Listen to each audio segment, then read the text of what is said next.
Hey guys, tonight we find ourselves standing on the edge of a river that has seen centuries pass before it. The Delaware, blanketed under a thick December sky. The air is so cold it stings the inside of your nose when you breathe in. And your boots? Well, they crunch through a thin crust of snow with each step. There's a stillness here, a weight to the air, as if the world is holding its breath just for this moment.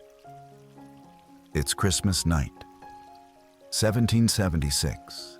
You're far from any warm fireplace, and let's just say modern plumbing would be a distant dream. You'd be grateful just for a bucket of water that isn't frozen solid. Around you, shadows move slowly. The Continental Army, ragged in clothing, but determined in spirit. Somewhere ahead, George Washington waits, his silhouette steady against the faint gleam of snow. So, before you get comfortable, take a moment to like the video and subscribe. But only if you genuinely enjoy what I do here. And if you're awake enough, drop your location and the time where you are right now in the comments. I love seeing where everyone's tuning in from. Now, dim the lights, maybe turn on a fan for that soft background hum, and let's ease into tonight's journey together. You draw your cloak tighter around your shoulders, though the wool has long since surrendered to the damp. The Delaware lies ahead, a black ribbon stitched with shifting shards of ice. The moonlight turns those shards into drifting mirrors, each one catching a glint before sliding back into shadow. Somewhere downstream, the water slaps softly against the banks, a sound that repeats like a heartbeat. It's quieter than you'd expect for an army preparing to move. The men don't talk much. The sound of boots in snow says enough. Historians still argue whether the silence came from discipline or exhaustion. But here, in this moment, it feels like both. You can see your breath puffing in front of you. And when you glance sideways, you catch the same from the man beside you. A kind of fragile smoke that disappears almost as soon as it's made. A gust of wind snakes along the shore, pulling at the edges of your cloak. It carries the smell of the river, cold, metallic, a little like wet stone. You're aware of how far this is from any cozy Christmas memory you've ever had. But there's a strange comfort in the shared discomfort. These men, barefoot in some cases, with scarves that are nothing more than strips of fraying cloth, are still here, still stepping forward.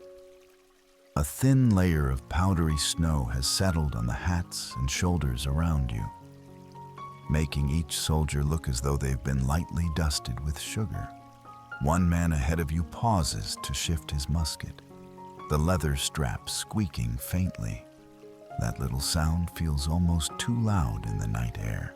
Washington stands further up, speaking quietly to an officer. You can't hear the words, but you notice how he holds himself, upright, still, like a tree rooted into the frozen earth. There's no nervous shifting of weight, no darting glances, just a measured calm. You imagine the thoughts passing behind his eyes. The gamble he's taking, the men's lives depending on this crossing, the uncertainty of what waits on the other side. Snowflakes begin to drift down, slow and lazy, as though even they are reluctant to disturb the stillness.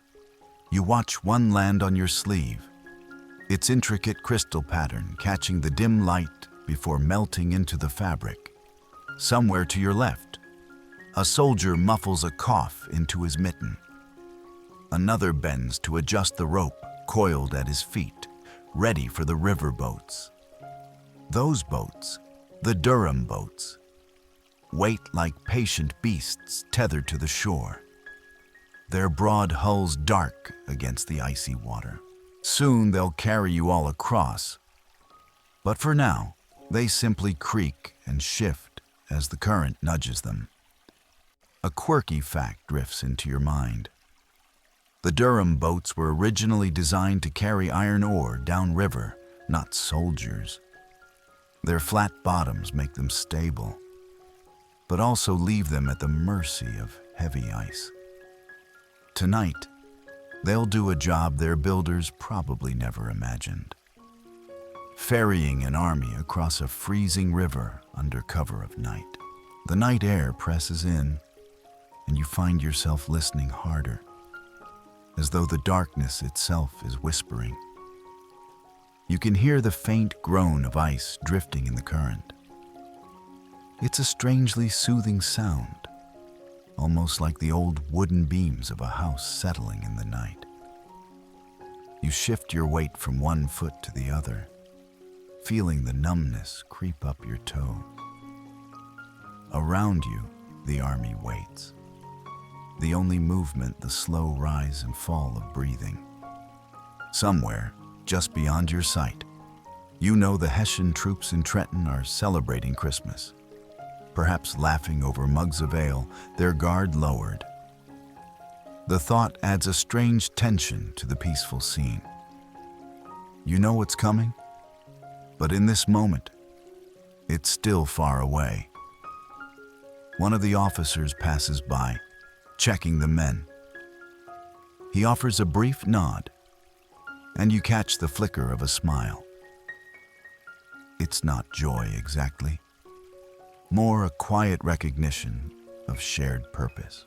The snow keeps falling, soft enough to muffle even the crunch of your boots.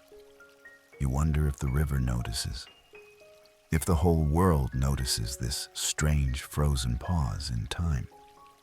And maybe it does, because nothing stirs except the slow drift of ice and the steady breath of men waiting to step into history. You glance up at the sky, its deep indigo dome pricked with stars. They seem sharper in the cold, like tiny shards of glass set against velvet.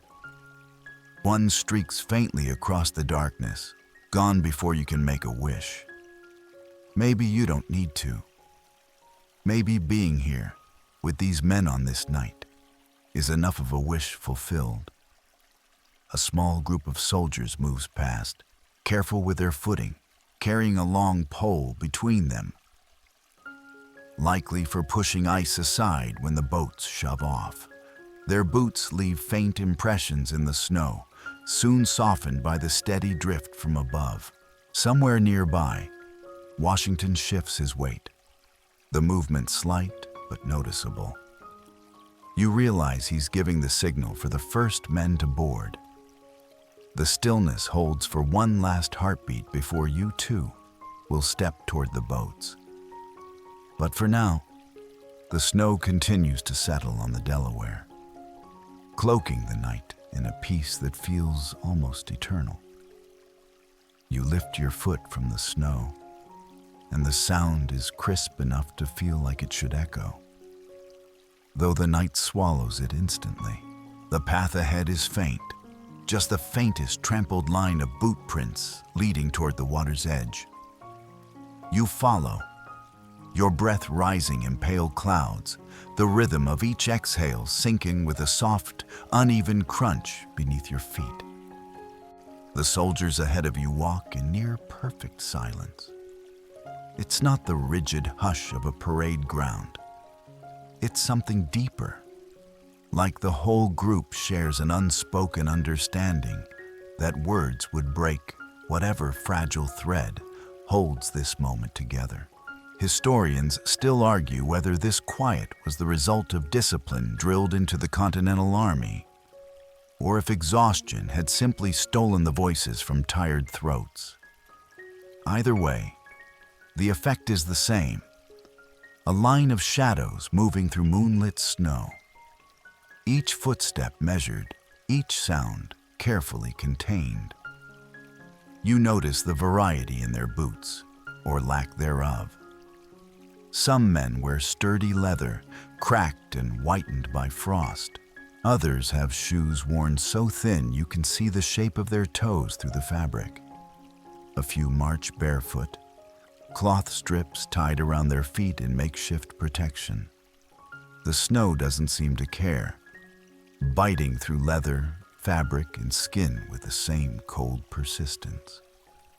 Somewhere to your right, a patch of ice crunches loudly under a soldier's heel, and you feel a tiny lurch in your stomach. Not fear exactly, but awareness.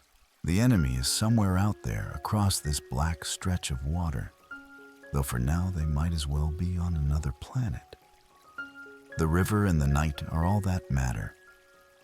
The air smells faintly of smoke, though you can't see its source. Probably a small fire dying somewhere behind camp lines. The scent mixes with the raw, clean sharpness of snow and ice. A strange combination, both comforting and biting. You glance up at the sky again. The moon is a pale coin tonight, blurred now and then by wisps of cloud. Every so often, a gust lifts the fine powder from the ground, sending it swirling around your legs in tiny whirlwinds before it settles again. The effect is hypnotic, and you almost forget the march until you hear the sound of something softer than snow. The slow, deliberate crunch of sand and gravel as you near the riverbank. The boats are closer now. You see their broad shapes pulled up into the shallows, their bows angled toward the dark water.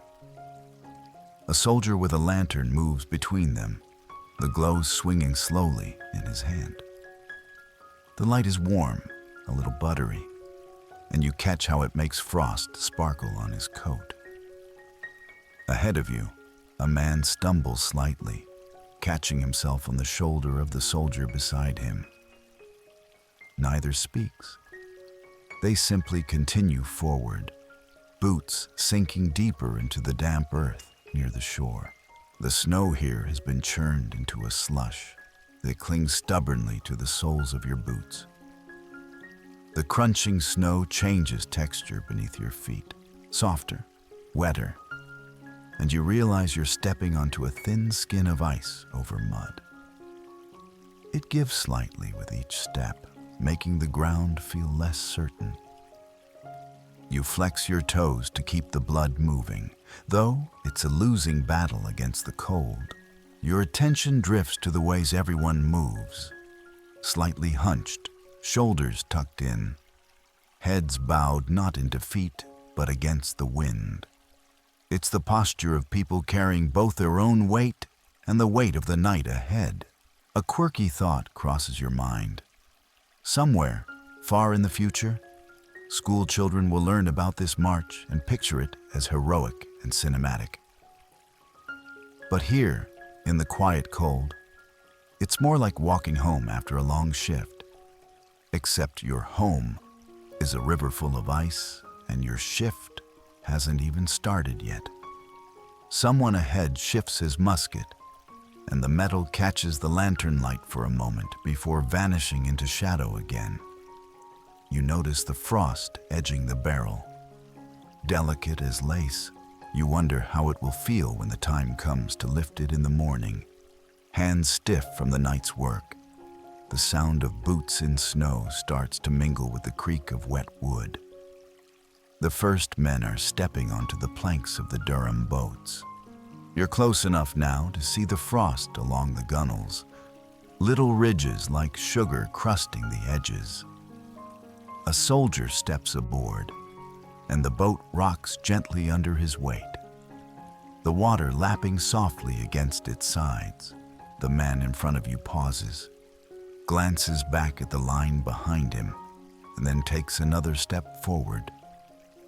You follow, each movement careful. The snow crunches once more beneath your boots before the sound shifts to the muffled thud of wood. You're standing on the boat now, one hand resting on the cold, rough edge of the hull. Your breath fogs in the lantern light, and for a moment you can see the condensation forming tiny beads of frost on your coat sleeve. The men settle into their positions with quiet efficiency. Muskets angled, gear shifted to avoid upsetting the boat's balance. There's no chatter, no last-minute pep talk. Just the steady rhythm of boots in snow fading behind you as the next group approaches. You look back at the shore one last time. The snow there glows faintly under the moon, a path already softening under fresh flakes. The line of soldiers behind you keeps moving, a living thread weaving its way down to the water. A faint splash marks the start of the push-off. The long poles scrape against the riverbed, pushing the heavy boat inch by inch into the current.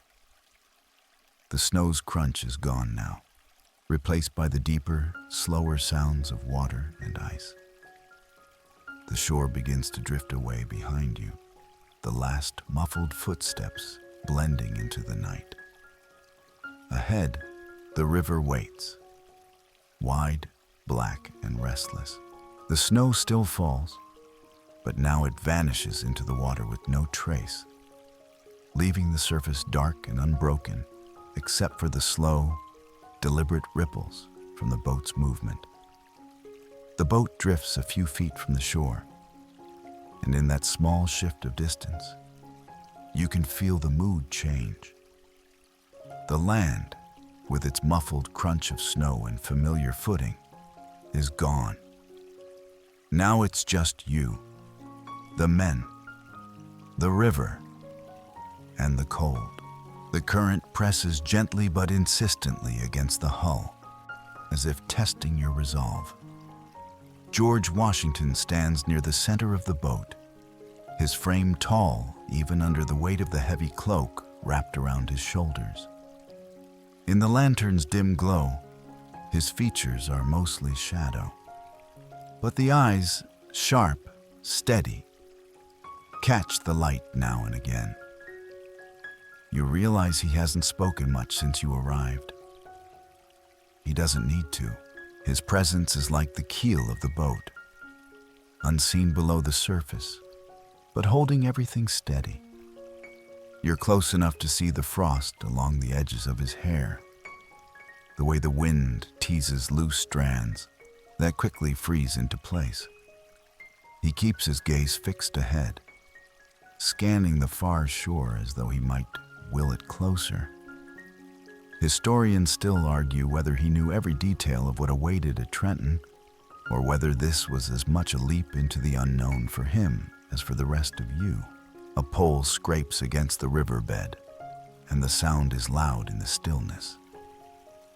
The soldier handling it shifts his grip, muscles tightening under the strain. The Durham boat is heavy, built for hauling ore, and tonight it's crammed with men, weapons, and whatever supplies could be spared. A quirky thought pops into your mind. Somewhere back in Pennsylvania, the person who originally commissioned this boat for hauling iron probably never imagined it would one day carry a general and his army through drifting ice in the middle of the night. Your boots are planted wide for balance, the wood slick beneath them. Every so often, the boat lurches as it catches on something unseen below, sending a shiver up through your legs. The cold finds every gap in your clothing, slipping down your collar, crawling up your sleeves. You hunch your shoulders, the movement almost in sync with the men around you, like some unconscious dance learned from hardship. The wind is sharper out here, unobstructed by trees or hills. It cuts across the open water, carrying with it the faintest hiss of moving ice. The sound is strange, like glass sliding over stone, sometimes gentle, sometimes grinding. You watch as a dark sheet of ice drifts past, its edges catching the moonlight. It bumps lightly against the hull, sending a dull vibration through the wood. Washington shifts his stance slightly, leaning into the wind. His hands are hidden beneath his cloak, but you imagine them clasped behind his back, fingers stiff in the cold. Every so often he glances down at the men, offering a small nod or a word too quiet for you to catch. It's not grand or dramatic, just enough to remind you that he's here, sharing the same cold, the same uncertainty.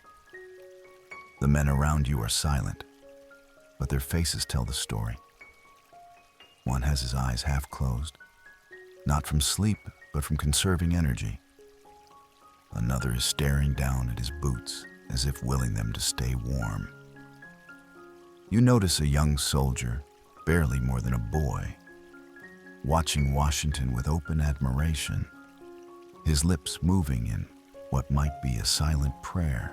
Your own breath feels heavy in your chest, each inhale sharp with cold, each exhale a pale cloud that's quickly snatched away by the wind. You shift your weight again, and the boat sways gently in response. Somewhere near the bow, a soldier adjusts his footing, and the creak of the boards is like a voice in the dark. The sound fades quickly, replaced by the steady rhythm of poles dipping and scraping, dipping and scraping. Every so often, one of the poles makes a hollow knock against submerged ice, a reminder of how precarious this journey is. You look at the far shore, but it's still only a shadow. The moonlight paints it in faint gradients. Dark trees against darker sky, a faint white line where snow meets water. It feels impossibly far, yet you know you're moving toward it. The current shifts slightly, catching the boat's side, and for a moment you feel the pull of the river trying to spin you. The men at the poles adjust quickly, their movements practiced and sure. You steady yourself, knees flexed, eyes fixed on a lantern's glow at the bow. Washington hasn't moved much, but you can sense the tension in him. A taut readiness, like a bowstring just before release. You wonder what's passing through his mind. Does he think of the men left behind on the opposite bank, still waiting their turn to cross? Does he measure the risk against the reward? Or has he already committed so fully that there's no room left for doubt?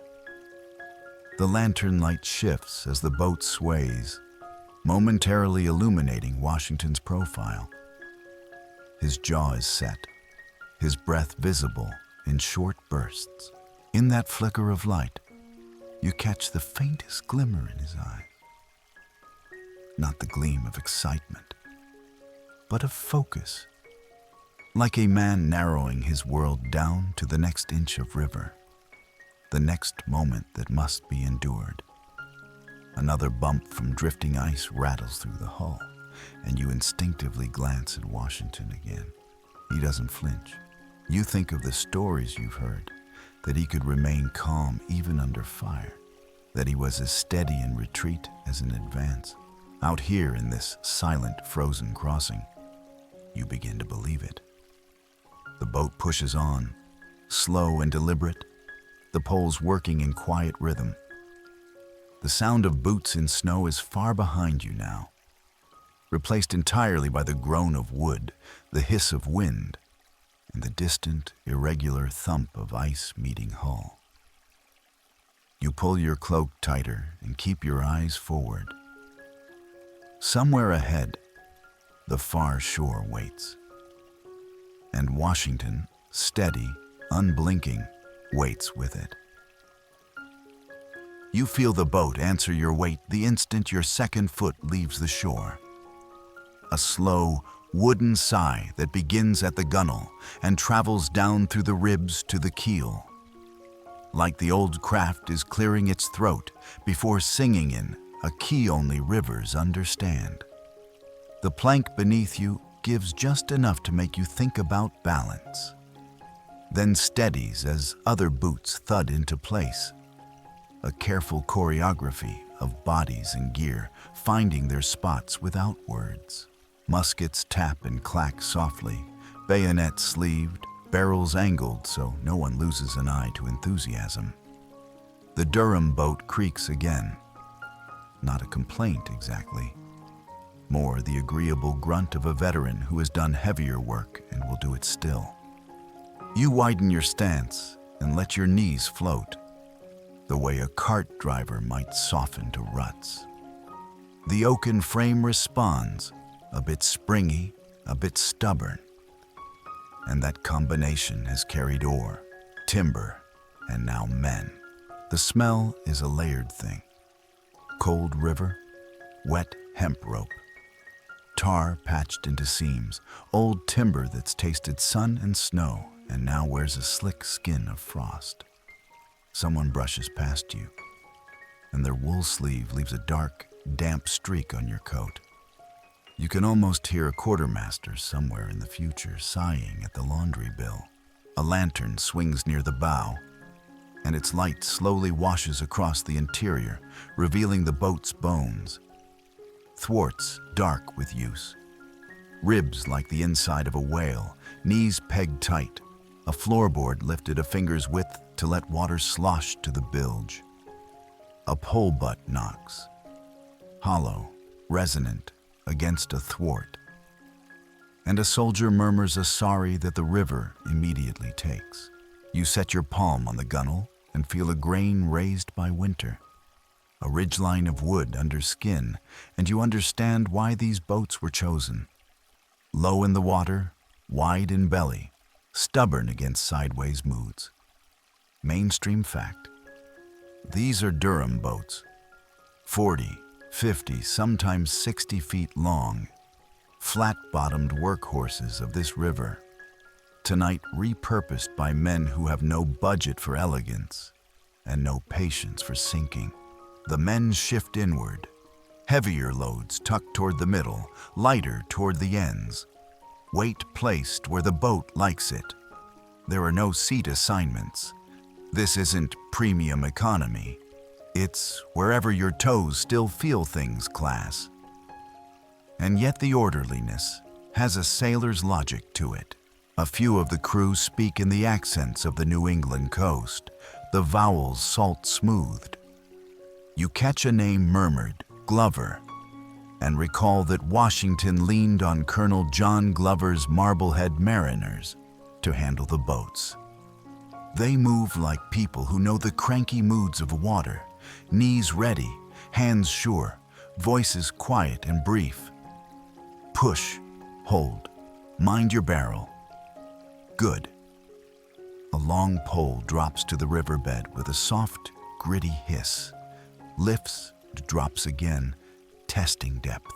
The Durham shivers, inches forward. Then the hull catches on a low shelf of gravel and pauses. The boat says something low and wooden about the idea. You feel the weight around you shift to help it along. Men lean, shoulders nudge, the crew plants and heaves. The plank beneath your left heel gives a warning creak, and you loosen your stance just in time to miss a jolt as ice kisses the hull on starboard. There's a gentle thud, almost polite.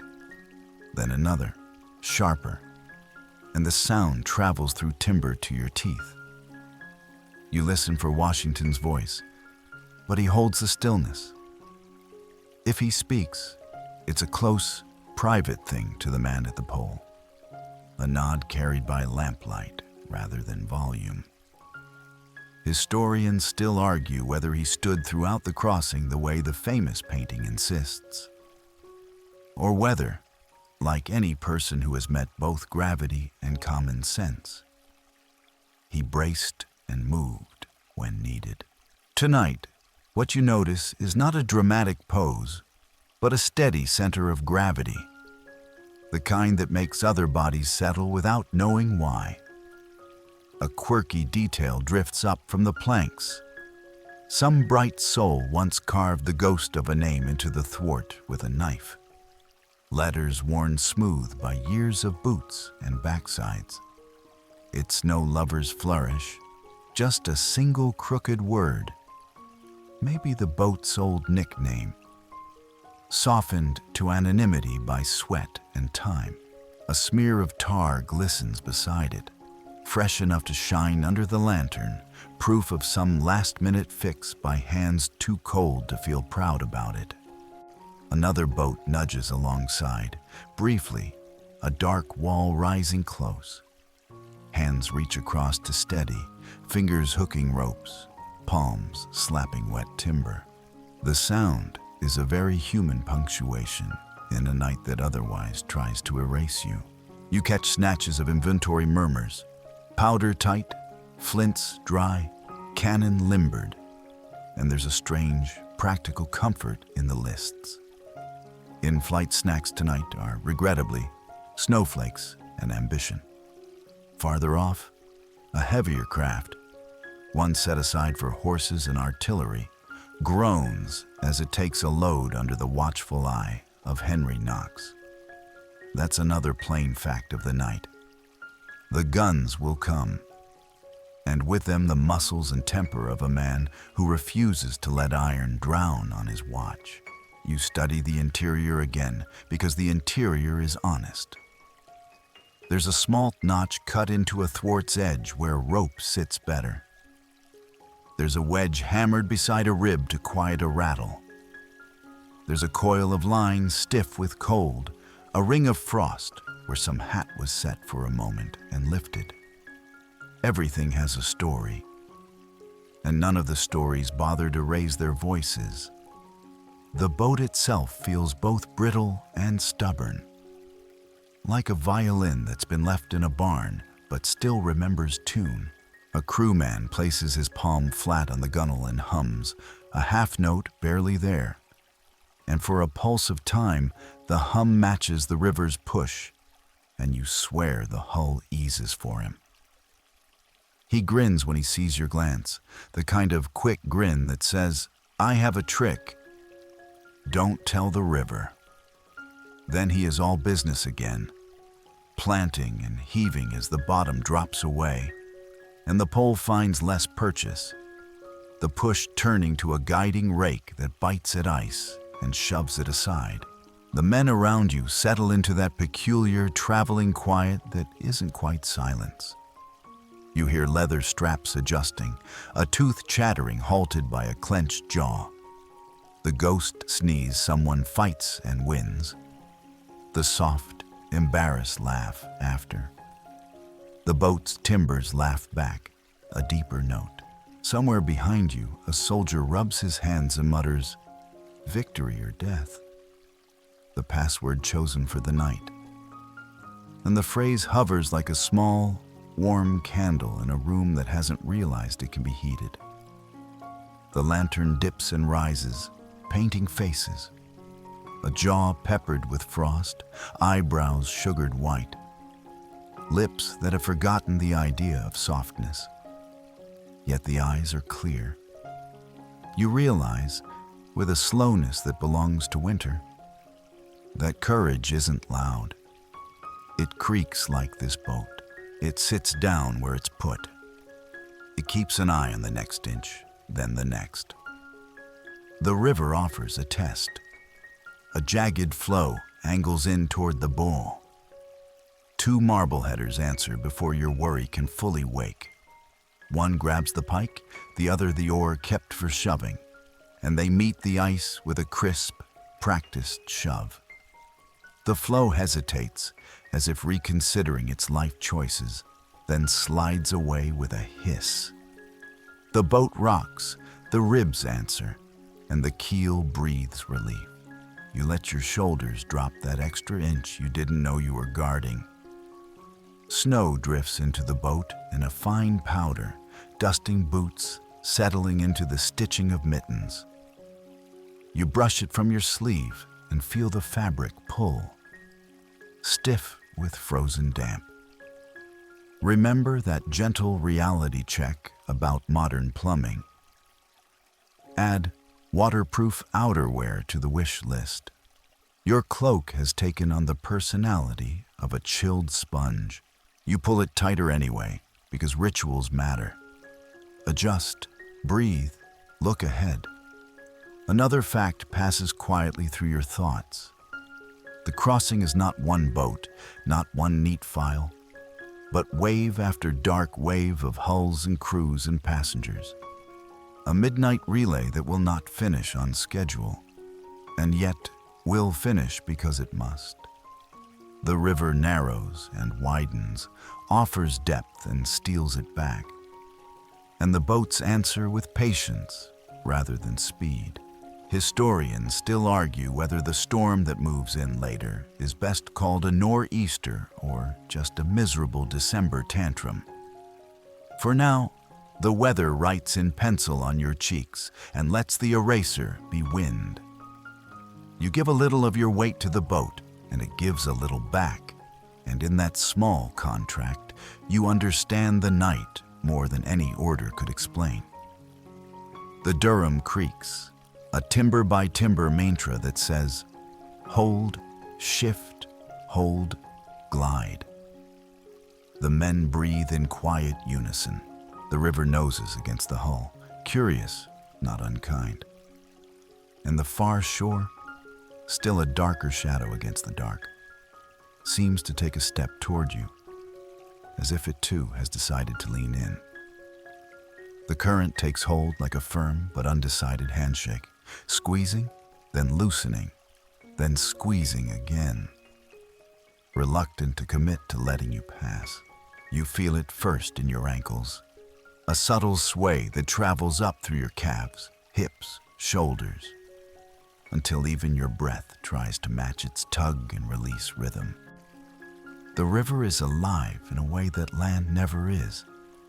It thinks with pressure, it speaks and pulls. You plant your feet and let your knees micro-adjust, the way you did 100 times on shore. But here, every tiny correction matters. Each toe an envoy negotiating with water that would rather keep what it has. A Marblehead mariner at the stern reads the flow with a pike, like a seer reads tea leaves. He doesn't fuss. He waits for the current to finish its sentence and then answers with a calm shove. The hull complies, but slowly, like a stubborn mule who appreciates your tone but not your schedule. The lantern's halo sways across faces and ribs of wood, a moving coin of light that keeps slipping out of your pocket and finding its way back. You listen for the hiss where ice meets hull. A quick, thin sound, followed by the alder-deep groan of timber. The boat feels all of it and replies with patient sounds. No panic, only consideration. Somewhere behind you, farther out in the dark, a heavier boat coughs up a low complaint as artillery settles. You picture Henry Knox, cheerful and immovable, shepherding guns like oversized children with cold feet. Mainstream fact slips in with a mist. Those guns, 6-pounders and 3-pounders, matter. They'll speak at Trenton with the kind of punctuation that ends arguments. The thought warms you more than your cloak does, which, to be honest, has taken on the personality of a chilled dish rag. If your toes had an HR department, they would file a grievance titled Hostile Workplace, Delaware Division. The current shoulders the bow again, a lateral nudge that wants to spin you. 2 quick pushes from the crew correct the drift. You catch Washington's silhouette turning, a slight shift of weight. Approval, adjustment, attention. Historians still argue whether the storm truly turned nor'easter as the night wore on, or whether the worst of it built after most boats had committed. But out here, labels don't matter. Wind is wind. Snow is snow. And the current is a slow animal deciding whether you're worth the effort. A shard field glides toward you. Plates of ice like broken window panes marching on a black conveyor. The bow answers with a soft, dull thud, then a skittering clink as edges glance off and chatter away. The man beside you breathes out through pursed lips, a sound like a kettle just thinking about whistling. He doesn't even know he's doing it. You notice because you're doing it too. An unconscious metronome to keep nerves from composing their own orchestras. The river catches the tune and adds a bass line of swirl and undertow. You let your palm rest on the gunwale. It's as cold as an iron fence in January, a straight line of winter pressed into wood. Beneath that line is the boat's heartbeat, slow and dependable. Another mainstream detail rises, steady and unadorned. The crossing begins late and runs long. Schedules soften in the hands of weather and moving ice.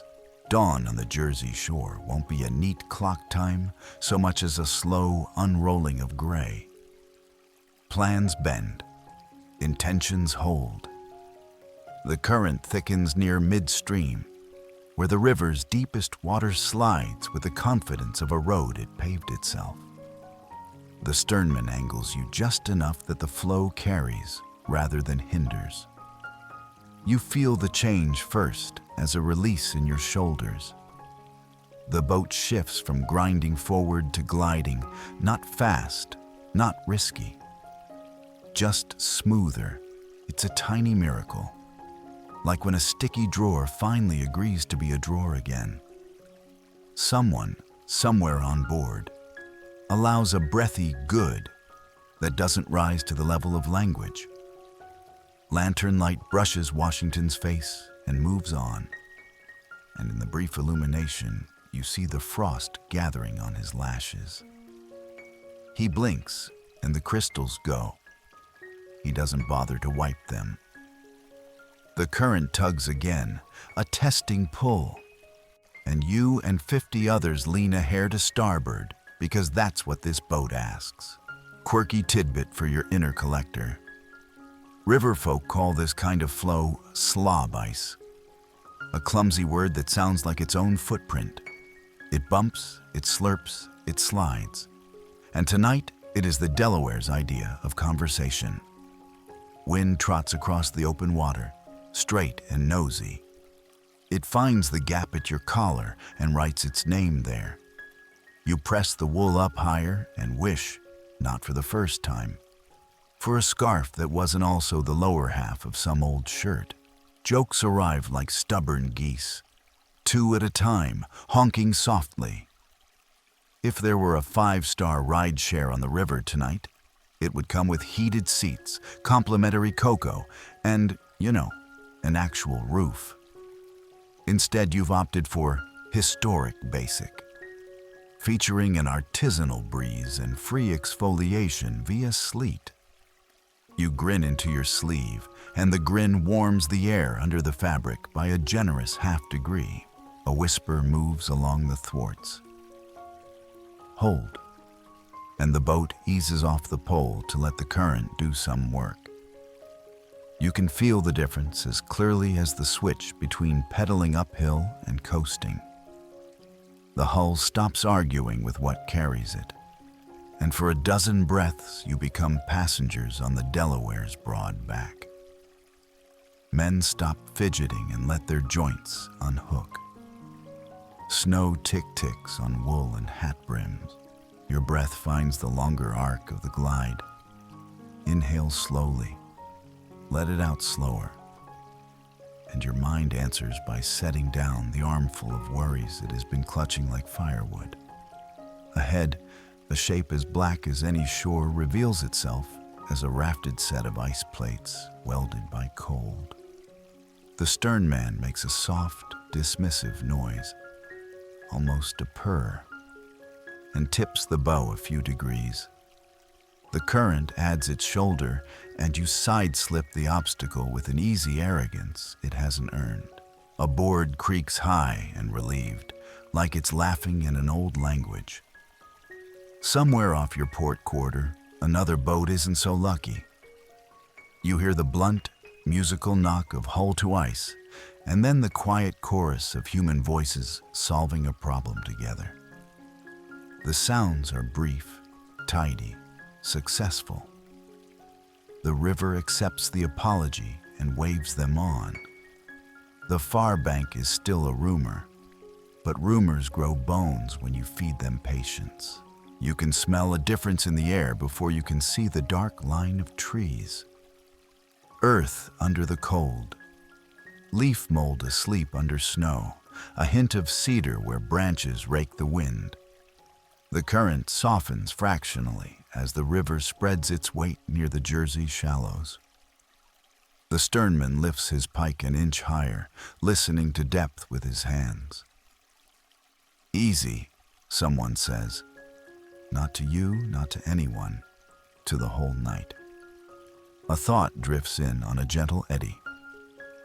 The password for this march really is victory or death. It's both severe and strangely comforting, like the most brutally honest pep talk in history. You mouth it once, silently, privately, and let it sit behind your teeth like a lozenge against fear. Historians still argue whether the phrase traveled as widely as lore suggests or functioned more as a countersign among officers. But out here, it has the quiet gravity of a shared vow. Snow thickens for a minute, not flakes now so much as soft pellets that patter on hats and ears. The lantern becomes a hazed moon inside the boat, its circle of light smudged to kindness. You hear the water thicken too, a viscous hush that says the surface colder here, the margin between liquid and not liquid negotiated minute by minute. The current, sensing the shelves and bar tails of the near shore, hesitates and then complicates, adding eddies that tug at the stern like small, persistent children. The crew indulges the tugs, then denies them. You glide, check, glide. A man near the bow rubs his hands, and then, in a fit of optimism, blows on them as if his breath were a forge. It helps exactly as much as you'd expect, which is to say not at all, but the ritual counts. Remember the lantern humming crewman. He hums again, 2 notes, low and unambitious, and the hull seems to answer with a sympathetic purr. You feel a smile start inside your chest and decide to keep it there for warmth. The river offers one last opinionated push, the kind that would spin a less certain craft. The marbleheaders anticipate it and feed the bow back into line, not fighting the flow so much as suggesting a better idea.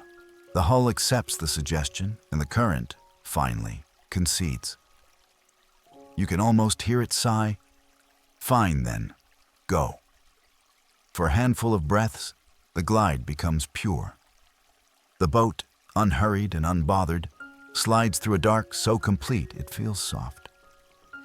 You measure time by the space between your inhales, by the tiny clicks of ice tapping wood, by the frost blooming on a sleeve and then surrendered to your fingertip. The current, having resisted, now carries like a courteous host walking you to the door. And in that shift, you sense the night itself leaning toward yes. The lantern finds a groove in the air and keeps to it. A slow, pendulum sweep that paints faces, ribs, and ropes in a rhythm you begin to breathe with. Each pass lays a thin wash of gold over frost, then lifts it away, and the world returns to a charcoal drawing of silhouettes and quiet. You realize how much the light edits what you know. When it drifts by a cheekbone, you see courage. When it moves on, you see a hat brim and a cloud of breath and the thought that courage might just be someone refusing to move their feet from where the cold insists they should not be. You watch the light touch a man to your left. Frost has colonized his eyebrows so thoroughly he looks like winter itself hired a barber. He notices you noticing and gives the smallest shrug that says, "Yes, my face is now a snowfield. Please inform the Weather Bureau." The lantern swings on, and his eyes follow it. the way people look at a campfire without thinking, as if warmth might travel on sight. The glow rides the curve of his cheek and catches on a small rip in his woolen mitten, a toothprint of weather on fabric. And for a heartbeat, you think of mending, not war, of thread, not powder. The light glides to Washington, and even in the most forgiving glow, he appears built of stillness. The frost on his collar has grown crystalline, tiny spires that the lantern makes briefly cathedral bright before night takes them back. He is not one of those men who need light to be seen. The silence around him is its own illumination. Historians still argue whether he spoke lines of encouragement in moments like these or kept to nods and brief, practical words. Tonight, his economy feels like generosity. He does not spend the men's attention lightly. The lantern tracks along the thwarts and finds a young face.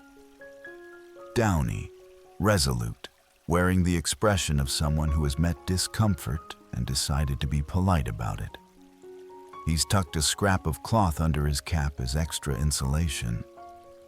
You can imagine the barter that produced it. A strip torn from a shirt, a thank you paid in a promise to help carry a heavier pack tomorrow.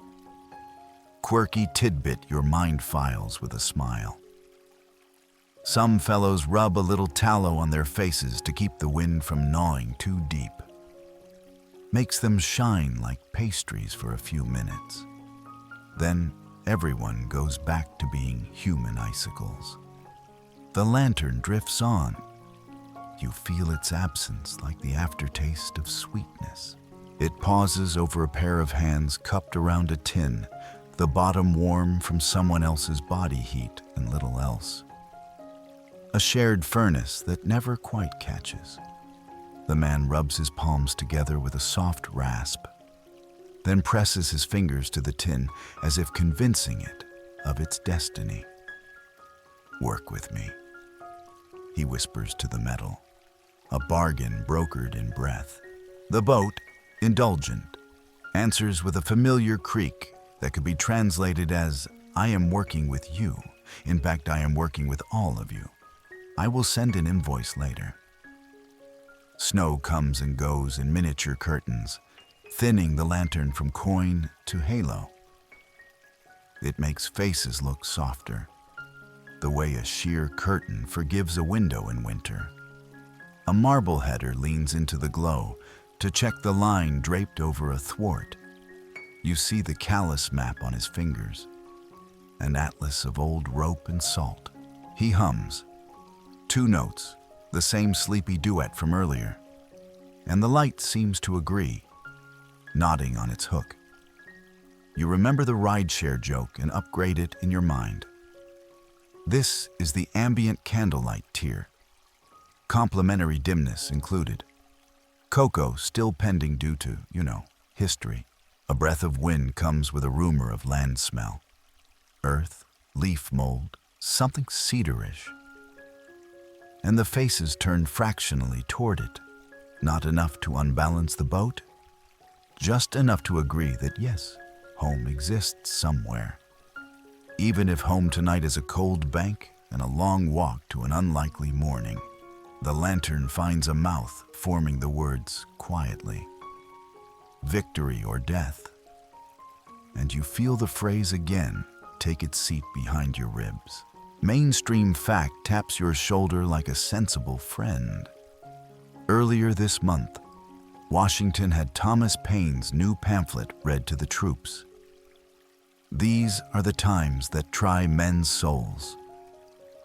And even now, the cadence of those words seems to live in the lantern's swing, a measured insistence that these minutes matter. The glow reaches a man whose hat bears a tiny scrap pinned in the band. He tucks it deeper when the wind noses under the brim. Is it a bit of paper, a keepsake, a lucky nothing? The lantern does not tell. Your mind supplies tenderness, maybe a line from home or part of a sack that once carried flour and now carries hope. Historians still argue whether the Hessians in Trenton were truly dulled by Christmas celebration or simply caught by timing and weather. The men here argue with nothing. They save their breath, their silence laid like planks. You notice how the glow shapes shadows into honest admissions. The tiredness on one face isn't a complaint. It's a receipt for effort already spent. The lantern tags a smile at the corner of a mouth and moves on before you can decide if it was humor or a flinch. Another face tilts up as if to sip light, then settles, the eyelids drifting to a halfway place where sight softens and sound grows. A soldier rubs his forearm where the wool has thinned and chuckles under his breath. "Should have asked Santa for sleeves," he mutters. The kind of joke you tell the night because the night understands. On its next arc, the lantern makes a brief theater of the boat itself. You see a nailhead weeping a tiny bead of water, a seam stitched with tar like a black seamstress's line, the grain of oak running like river maps under your fingertips. The glow pauses on a powder horn and confirms it's corked tight, slides over flints kept dry in oiled cloth, lingers on a coil of rope as if remembering summer knots. Mainstream fact, steady as the pole in a sternman's hand. The launch point behind you is McConkey's Ferry. The landing ahead is near Johnson's Ferry. Familiar names reduced tonight to dark banks and the promise that they still exist. Light returns to Washington, and you catch a detail you missed. His breath is even, slow in, slower out. The metronome of someone regulating not just his body, but the space around him. He isn't asking the river to be kind. He's asking the men to keep their inches. The lantern's glow makes a pale line along his jaw, a geography of resolve mapped in simple contour. You don't need a painting to tell you what leadership looks like.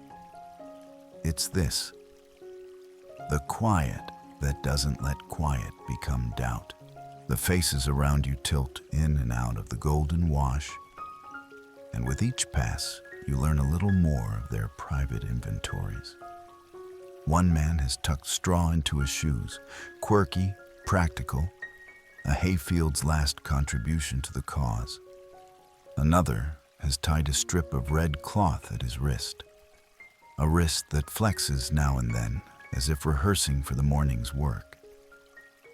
A third carries a little wooden charm hung inside his coat, carved badly and loved well.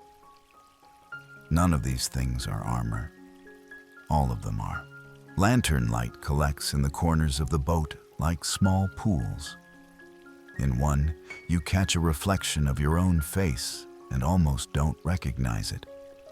Paler, older at the edges, a stranger who looks like you if you were peeled down to effort and breath. You offer that reflection a tired smirk. It smirks back with sympathy and a note of, "We'll laugh later, preferably near a stove." The glow swings wider when the boat lurches minutely. Ice taps, the keel answers. And for a moment, the light reaches farther than usual, catching another craft a few yards off, its own lantern answering like a star blinking. Two worlds, two rooms of the same house. You imagine the faces over there running their own quiet inventories, the same hopes combed forward, the same fears trimmed to fit into pockets. The river keeps both boats honest, and the night signs as witness. Snow grows finer, more like dust shaken from some vast, dark book. It settles on lashes, on rope hairs, on the rim of the lantern glass. You lift a finger and draw a line through the frost on the gunnel, an absent-minded child tracing on a winter window. The groove whitens again immediately, the river's way of saying, "Nice try." You smile because the river has a sense of humor and because yours still works. The lantern dials its arc a touch slower, as if it too is learning the night's cadence, and the faces respond with an answering softening. Blinks lengthen, shoulders ease by the width of a snowflake. Words, when they happen, choose smaller footprints. You catch a murmured memory. A man describing the smell of his mother's kitchen as bread came out of the oven. The way the door hinge sang, the way steam made the windows sweat. And the boat holds that memory like a candle cupped in hands. The lantern adds its agreement, laying one more thin layer of gold on the frost. And even the ice seems to listen. The wind hovers rather than pushes. The water hums rather than argues. And the lantern, in its steady swing, keeps drawing and erasing the same beloved faces, asking the night to remember them the way light remembers what it touches, just long enough to carry them to the other side.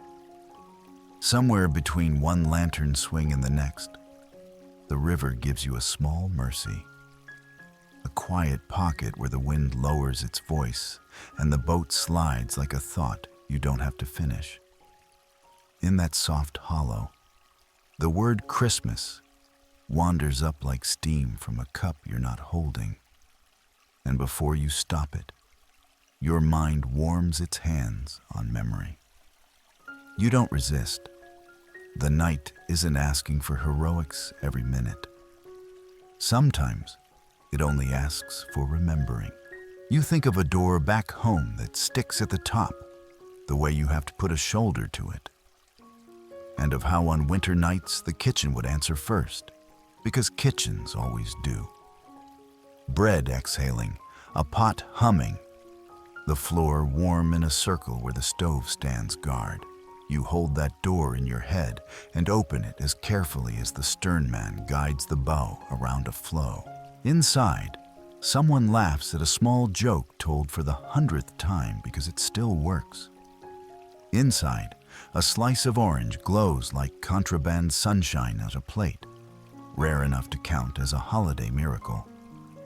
Quirky tidbit your mind unwraps with sticky fingers. Folks sometimes stud oranges with cloves for pomanders. Pocket-sized perfume that says, "The house will remember this day." Here, your pocket contains flint, a crumb of tallow, and two hopeful ideas about toes. A soldier near you clears his throat softly, and without looking up whispers, "My ma burns the plum pudding every year, on purpose, says the singe makes it taste like Christmas." Another answers, "Ours never had plums, just whatever would submit to boiling." They smile with their eyes because lips are busy staying warm. The lantern writes a golden comma at the corner of each mouth, and the river carries the punctuation forward. You picture a bowl of wassail, hot and spiced, and admit privately that if someone handed you a wooden spoon right now, you'd knight them on the spot. If there were a river ride share with a seasonal upgrade, you'd absolutely select Holiday Cheer. Includes mug, marshmallows, and a blanket that isn't 37% icicle. A sliver of song slips out of someone before he can stop it. Only a note and a half of something caroled once around a tiny village church. And then he tucks it back in his chest like a contraband ember. No one scolds the sound. The boat just makes room for it. A marbleheader hums his answering two notes, the boat's soft duet from earlier, and you feel how the music lays thin warmth across the planks, like a shawl passed down the line. Mainstream fact presses its nose to the glass. Back in camp, Washington had Paine's new pamphlet read aloud. These are the times that try men's souls. And right now, you can hear that cadence between the little domestic memories, like a drumbeat cushioned in wool. It isn't either or. It's both and. The mind can hold home and the river at once, bread steam and ice hiss, a mother's burnt pudding and a general's fierce calm. Historians still argue whether as many men were truly barefoot as lore insists. Whether those bloody footprints in the snow at other winter marches were as common as paintings claim. But tonight, your toes, insulated by straw gifted from a generous stable, vote that legends come from somewhere. The lantern's glow lands on Washington again. He stands like a man who learned to make room for other people's memories too. Even while he husbands his own behind the stillness, frost has frosted his collar into a tiny winter garden. He doesn't interrupt your thoughts with a speech. He lets presence do the practical work and memory do the knitting. A small motion, his head tipping just once, says the crew has read the current correctly. You have the sudden, unreasonable conviction that if you confessed out loud that you missed the hinge squeak of your kitchen door, he would nod the same way. The river offers up a playful nudge at the bow, and then decides to behave for a dozen breaths. You use them like good silver. A taste memory arrives. Gingerbread, peppery and deep. And with it the old superstition that a scrap in the pocket brings luck if you don't nibble it before midnight. You check your pocket out of pure instinct and find not gingerbread, but a sliver of tallow that has given your cheek an accidental bakery glaze. Somewhere nearby, the pastry-faced comrade from earlier rubs his nose and grins because he knows. Snow thickens into a gauzy curtain. The lantern softens to an agreeable planet behind frosted glass. You notice how the veil invites your mind to make gentler pictures. A churchyard under candlelit windows. A friend pretending not to overfill your cup. A cousin bragging about a goose that turned out to be mostly wishbone. You let the pictures pool, small and bright. The body loosens a notch you didn't know you could spare. The boat feels the change and approves with a low, contented creak. A voice near the stern, careful and quiet, says, "My little one puts her stocking by the hearth, says that's where warmth knows to find her." The man speaking doesn't look at anyone. He doesn't need to. "Stockings by the fire," another murmurs. "That's a good plan. Mine would hang the whole house there if she could." A ripple of breath-level laughter runs along the thwarts, harmless, human, and then subsides, laid down carefully where it won't upset the trim. The wind noses in, and with it comes a faint scent of wood smoke from the far bank, so thin you might be making it up. It's enough. You picture a Jersey farmhouse where someone has tucked a child in without counting the calendar, where someone else has set a candle in a window out of habit rather than hope. You add your own window to the collection because that's how memory works. One light invites another. Mainstream fact rides in quietly, like a note pinned to a mitten. The objective on that far side, Trenton, sleeps under Hessian command, Colonel Rahl in charge. The surprise you're carrying, wrapped in ice and silence, will be unwrapped at morning. You keep the fact with the other tender things, not out of bloodlust, but because duty and home share a border. Historians still argue whether Rahl's men were truly dulled by Christmas or merely undone by timing, snow and confidence worn thin by weeks of alarms. The debate lives in footnotes. Tonight, your feet note only the way the boat shifts when a floe brushes by, and the way the word morning glows without warmth yet. You let your attention wander the boat like a guest at a quiet party. A powder horn checked again by habit, a gloved thumb rubbed smooth, a scrap of ribbon tucked into a hatband. Red, stubborn, festive in defiance. Someone pulls a small thing from his coat and kisses it fast. A wooden heart, carved bad, loved well, and slips it back against his shirt. The lantern approves. So does the river, which gives you a lane of water that feels like a path of fathers shoveled the front steps in early light. There's a joke hiding in your teeth. You let it out because the night likes a gentle one. When we get there, you whisper toward your collar, I'm filing a request for mulled anything. Extra cloves hold the artillery. The man beside you huffs through his nose, which is the winter version of a laugh. Make mine too, he says. And if somebody has the recipe for dry socks, I'll take that too. You both savor the imagined menu. Somewhere, a stern plank eases, persuaded by the power of pretend. The lantern swings lower now, as if the hook itself is lulled by the whistle of the river under the bow. Your sentences, inside and out, lengthen to meet it. You let breath pour rather than push. Memory opens its fingers and releases one last Christmas detail into the boat's hush. A sprig of evergreen above a doorway. The resin ghost on your fingertips after you hang it. The way, as night folds into itself, the scent anchors a whole room to the thought that tomorrow can be kinder. Snow strokes the coats, the rope, the lantern glass. The shore you can almost smell. The boat agrees to every inch asked of it. Washington's stillness holds like a harbor inside the storm, and you carrying a bit of kitchen heat in a pocket that can't possibly hold it. Keep moving forward on a river that is learning your name.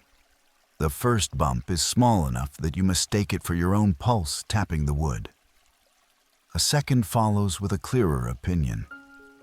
A soft, rounded knock that tells you an ice plate has nosed in to make acquaintances.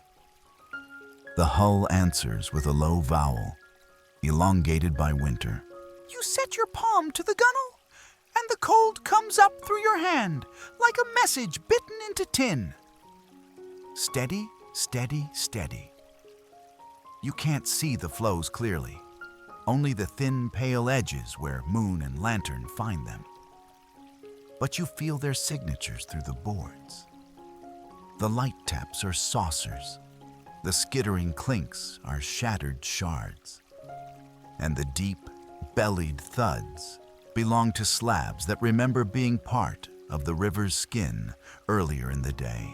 The marble headers treat each sound like a word in a language they learned as kids. A pike prods here, an oar shoves there, and every touch persuades rather than fights. You watch how they aim for the seams between flows, the way seamstresses slide needles between threads, not through them. A wide plate closes on the bow, slow, inevitable.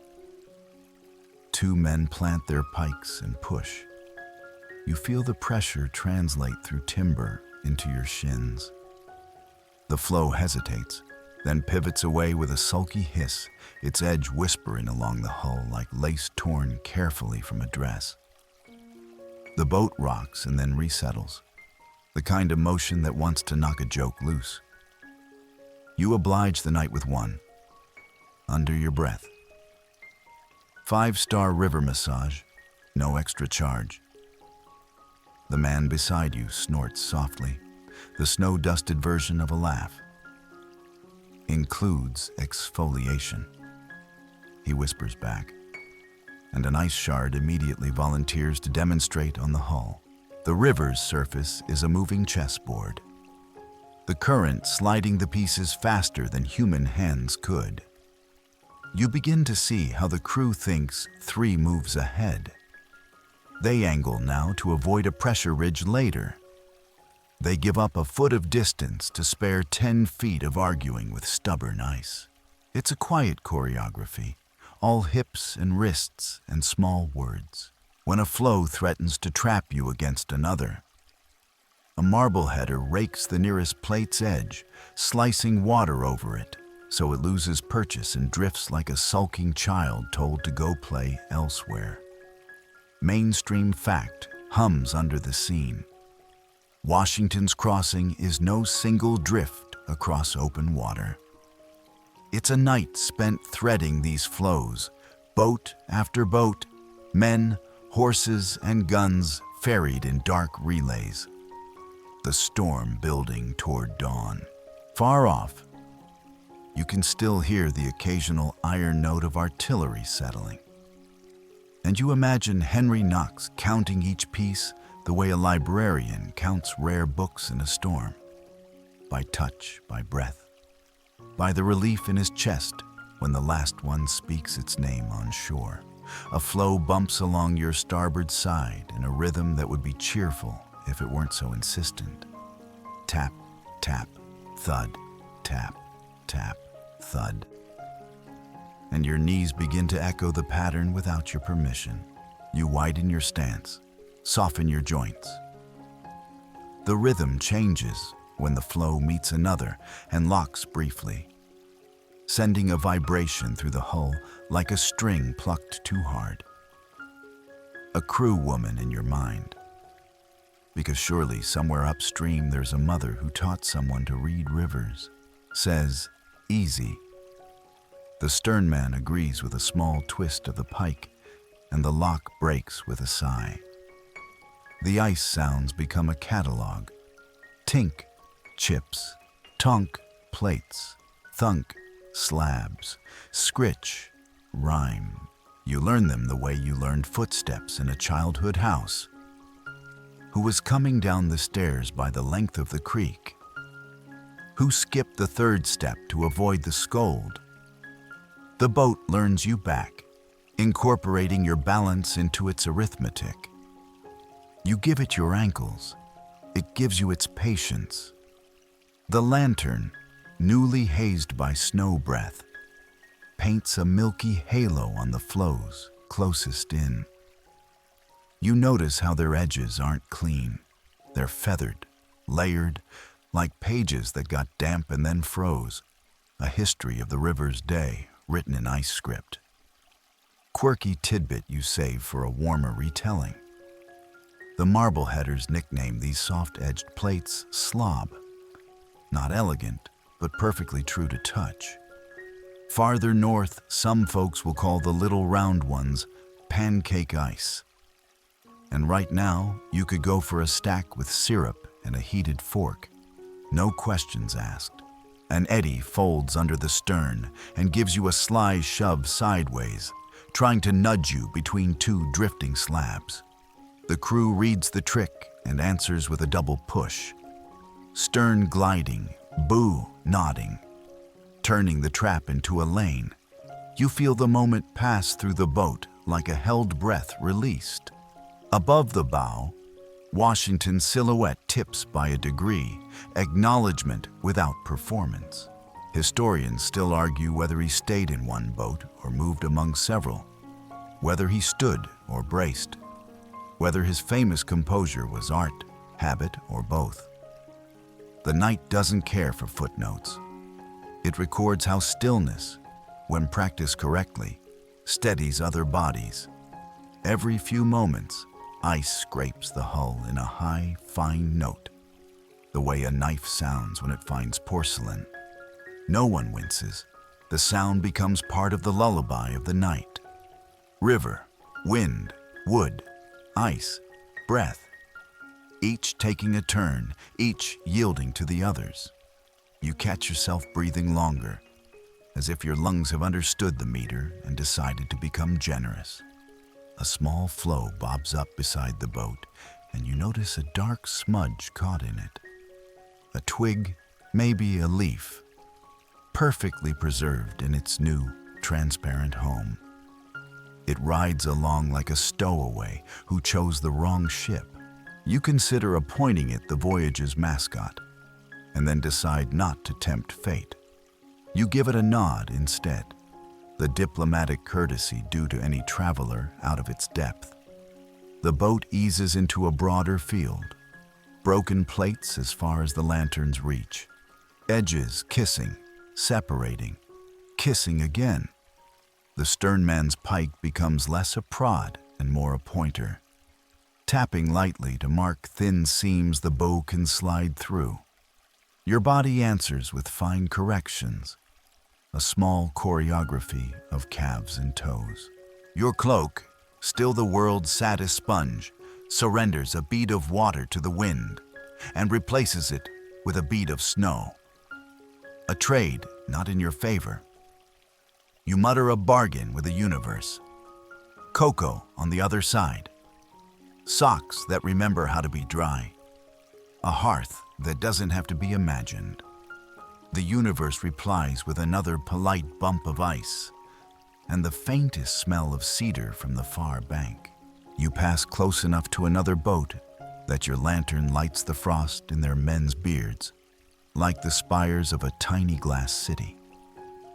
Their hull kisses a flow, and your hull echoes the kiss. A stereophonic courtship conducted at one knot. A man over there holds up two gloved fingers in greeting, barely a movement, and you answer with the same silent acknowledgement that this is a night of many small courages, none of them theatrical, all of them cumulative. Mainstream fact brushes your ear. By dawn, roughly 2,400 will have crossed, wrapped in sleet and quiet, the schedule left shivering on the Pennsylvania bank. Timing is elastic when ice writes the agenda. Historians still argue whether a stray patrol, a louder clang, a brighter lantern might have warned Trenton sooner. Tonight, you move inside a margin as narrow as the seams between these flows. And luck, noisy elsewhere, chooses to tiptoe. Another bump, firmer now, and the hull answers with a chest-deep note. The marble headers lean into their poles. The flow yields, sliding away with a skirl like a bow dragged slowly across a violin gut. You wonder if the river admires your stubbornness or merely finds it entertaining. Either way, you feel strangely welcome, as if the Delaware has decided you can share its bed for one night on the condition that you not thrash. Someone near the bow mutters, "My old man said never argue with ice. It remembers last winter and holds grudges." You can't tell if he's quoting or inventing, but the proverb fits. Another soldier pats the gunwale like the flank of a mule and tells the boat it's doing fine. Encouragement is rationed like powder. Even so, a spoonful warms the planks. The ice field thins, then thickens again. Breath in, breath out. You ride the pattern without forcing it. Trust in the hands that have done this in storm and summer and fog. The edges that once looked menacing begin to look, if not friendly, at least conversational. Each one an argument you know how to settle. A nudge, a pause, a shift in angle, a moment of patience, while the river edits itself in your favor. And when at last, a rare span of dark water opens, broad, unbroken, a velvet strip, the boat glides forward as if relieved to remember its true job. The ice remains at the margins, bumping the story's frame. But for a dozen slow breaths, you are only water and wood and men. Your shoulders lower, your jaw unclenches. You let the glide lengthen your sentences, your thoughts, your hope.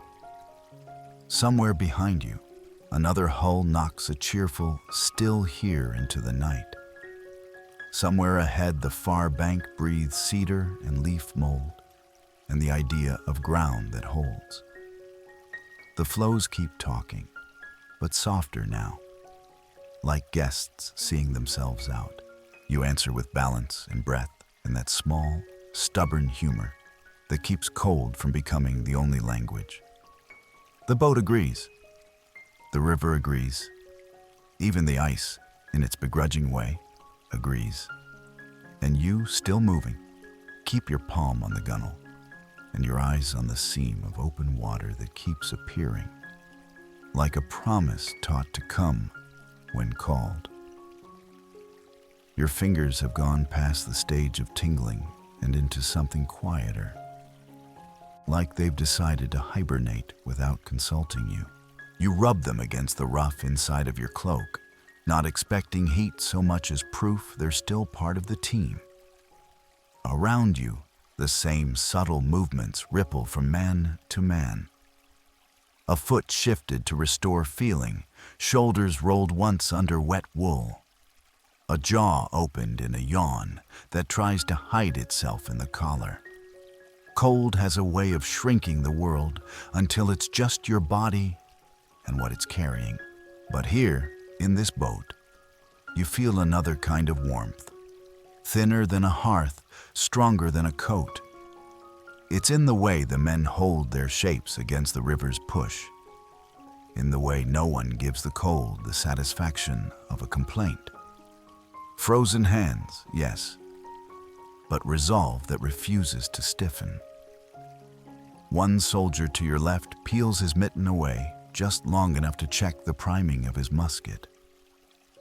His knuckles are the color of old ivory, skin drawn tight. He blows into his cupped hands before slipping them back into wool. Quirky tidbit for a future fireside retelling. Some of the men smear animal fat on their hands before march, swearing it buys them a few extra minutes before the freeze bites deep.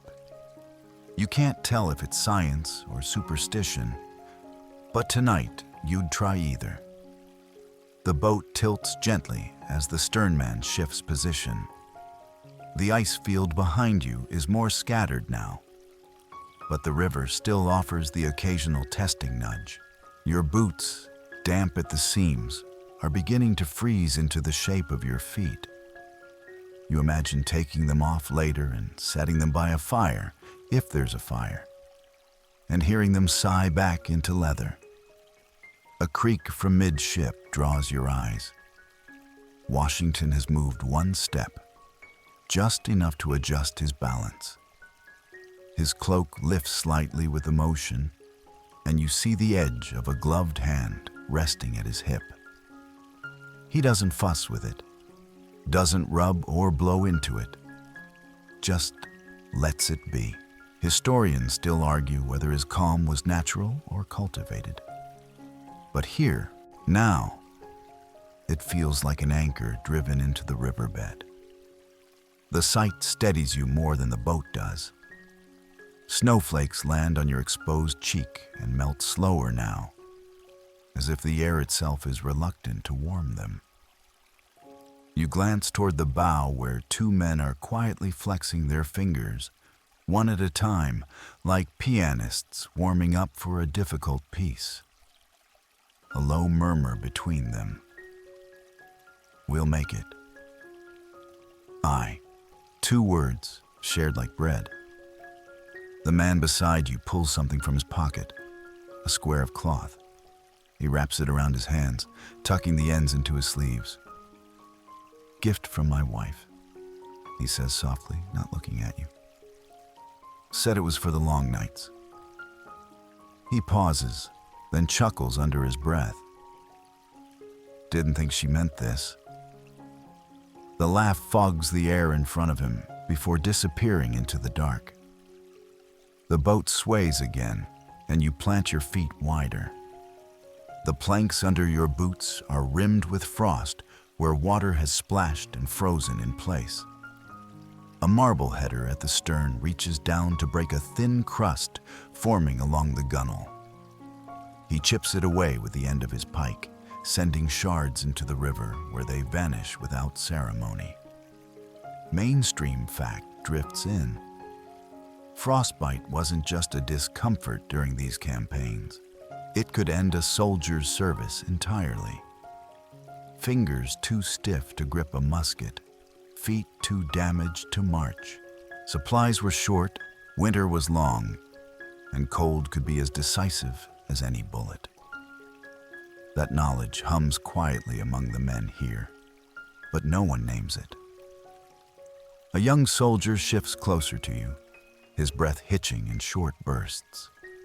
You see him tuck his hands under his arms, chin buried in his scarf. His hat is too large, sliding down over one eyebrow. Without thinking, you adjust it for him, pulling it low over his ears. He nods once, the gesture small but sharp, like he's filed it away to repay later. The river sends up a faint mist that freezes instantly on the lower edges of your cloak. You brush it away, but it reappears within moments, each crystal a little flag planted by winter. Your fingertips brush the wood again. It's colder than the ice somehow, the grain drawn tight by the season. Still, the boat holds. Someone coughs softly near the stern, muffled in fabric. Another man stomps his feet twice, the sound swallowed almost before it starts. You think of how the body fights to keep its edges warm, the heart stubbornly pumping heat to the core, letting the hands and feet negotiate their own fate. You're grateful for boots, even damp ones. Somewhere out here, someone's marching without them. A crew member moves past, checking lines, his gloves patched with mismatched leather. He pauses to tighten a knot near your feet, pulling it snug with a quick jerk. The motion sends a tremor through the boat, and you feel it in your calves. Almost there, he mutters. Not to you exactly. Not to anyone exactly. Just to the night. Washington's head turns slightly toward the far shore, his posture unchanged. The lantern light catches the frost in his hair, and for an instant, it looks like he's crowned with winter itself. There's no sign of shiver in him. Whether it's will or simply the way he's built, it's enough to make you straighten your own back, just a little. Historians still argue whether moments like these, small, private, unseen, made the difference in keeping an army together. Out here, the argument feels simple. Frozen hands, yes, but a grip that doesn't loosen. You flex your fingers again, and they answer, slow but willing. The cold will keep trying. That's its nature, and so will you. The dark in front of you loosens by a shade you can't quite name. At first you think the lantern is brightened, but then the smell arrives. The earth note you've been chasing for half the river, leaf mold and cedar and something like damp fence posts. And you know the other shore's drifting out of rumor and into shape. It doesn't appear all at once. It grows, like breath on cold glass, a smear that decides to be a line, and then trees. And then the low, patient pitch of ground that has been holding its place all winter without fuss. You feel the river's thought change under the hull. The long, even tug becomes a complicated paragraph. Eddies asking you to swerve, sandbars hinting at shallows, the faintest lift at the bow that says bottom is near enough to consider its options. The sternman answers with little edits. Tap, lean, breathe.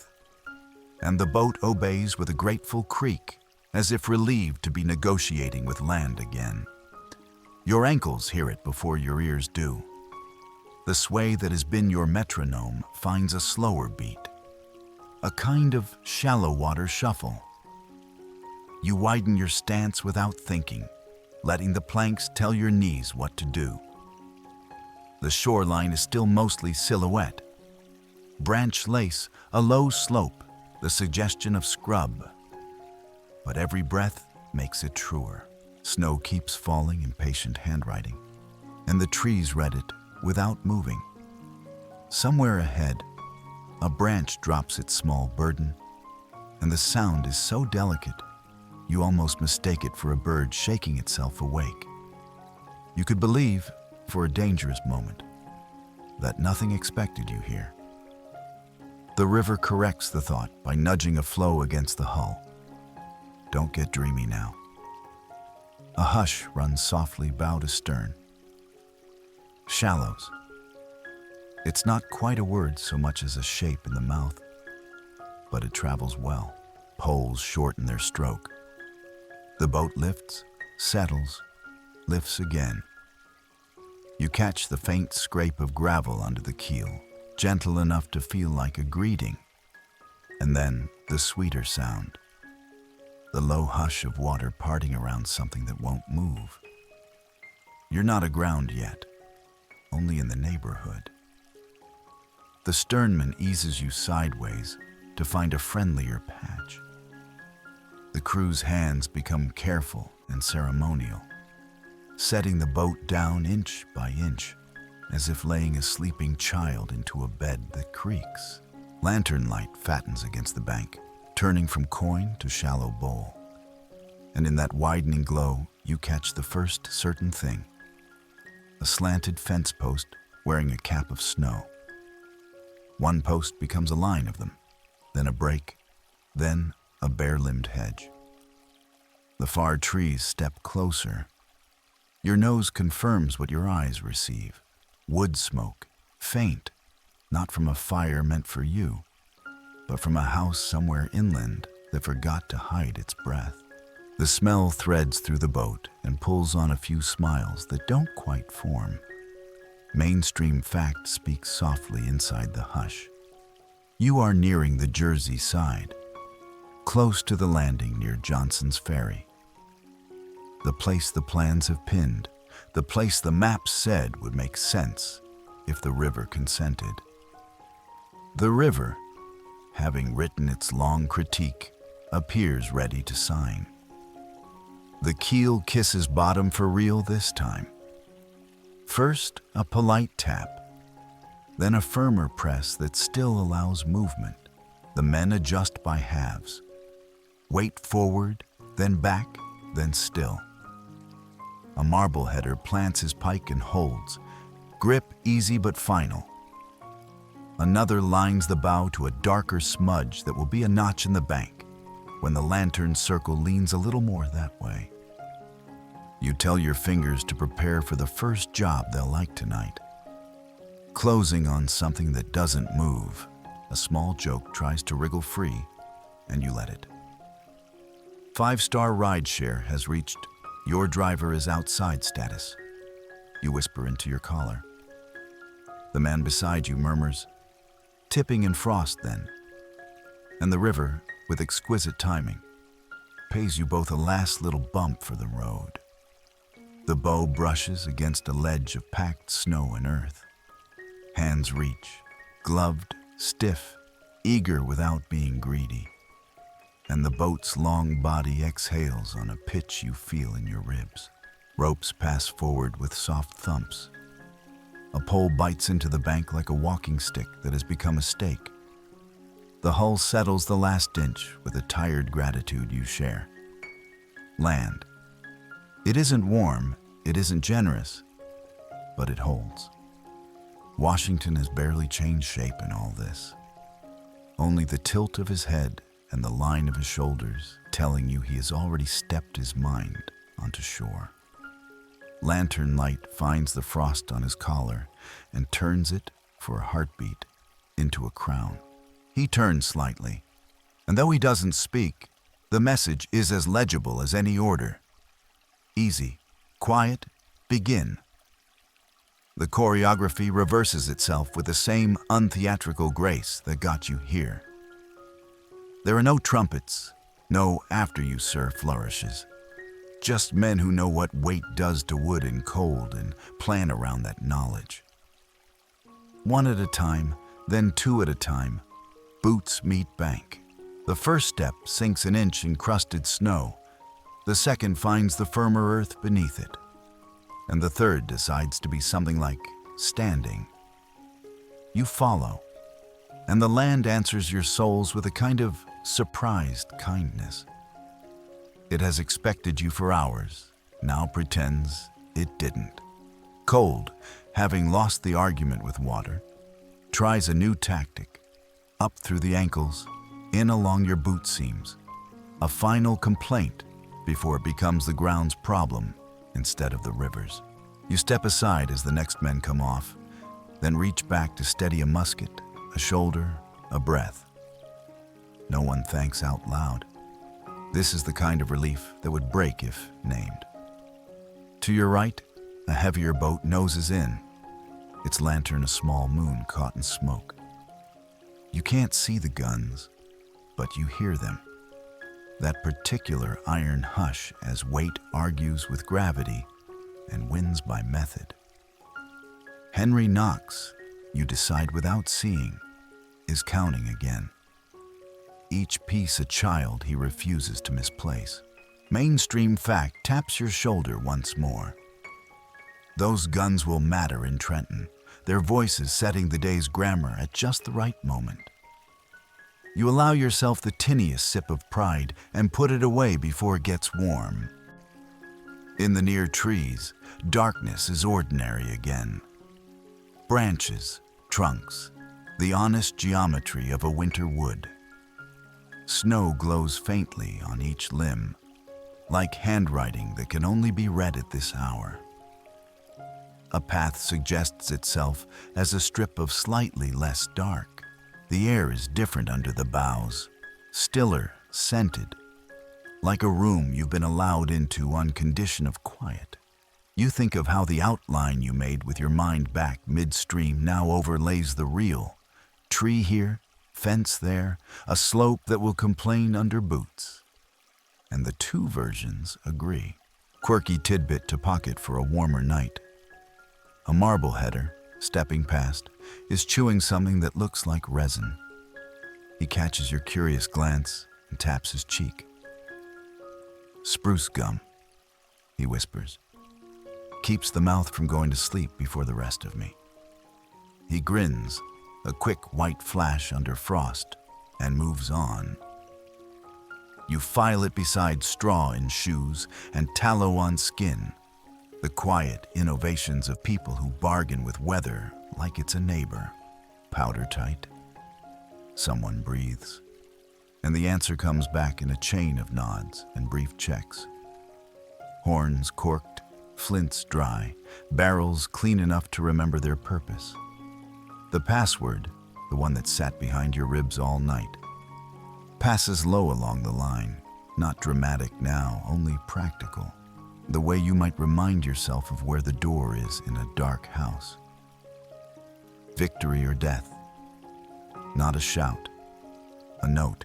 Historians still argue whether a Hessian patrol ever saw shapes on this river and dismissed them as shadows, or whether the pickets, numbed by false alarms and the holiday's long dusk, never looked the right way at the right moment. The debate belongs to journals and margins. Here, on the edge of a wood that smells like it has decided to keep your secrets, you simply accept the night's cooperation as if it were the most natural thing in the world, and try not to offend it with gratitude. The last man from your boat steps onto the bank and turns back to put a mittened hand against the gunwale. A small, affectionate pat. You do the same.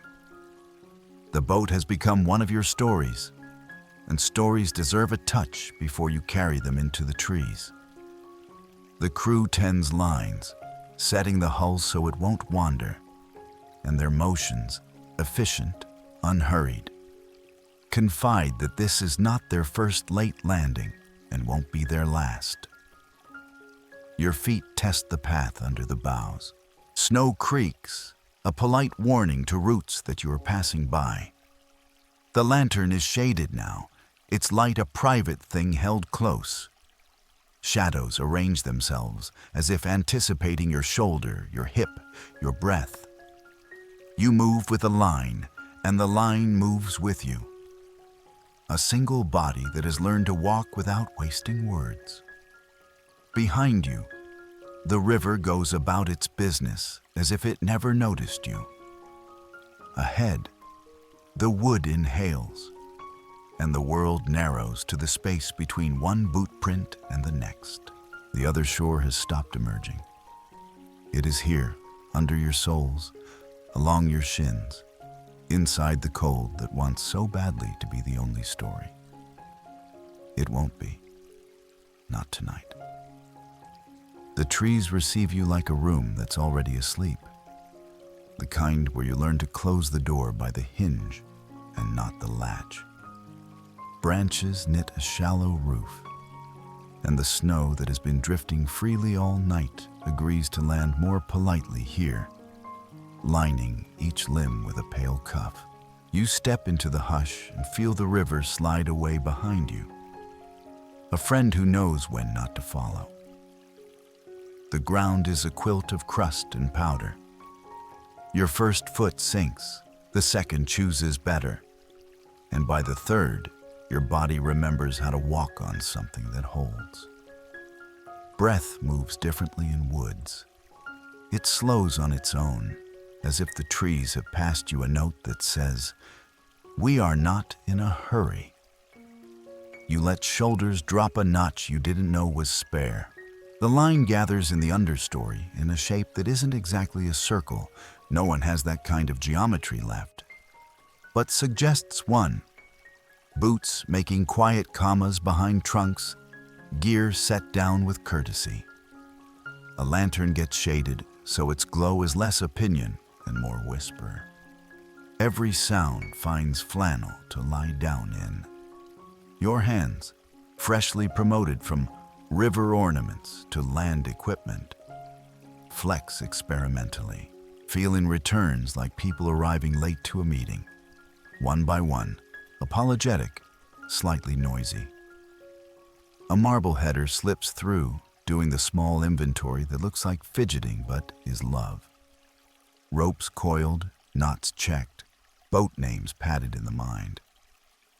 You nod to him, and he answers with that seafarer's grin that says, "It's not bragging if we're alive."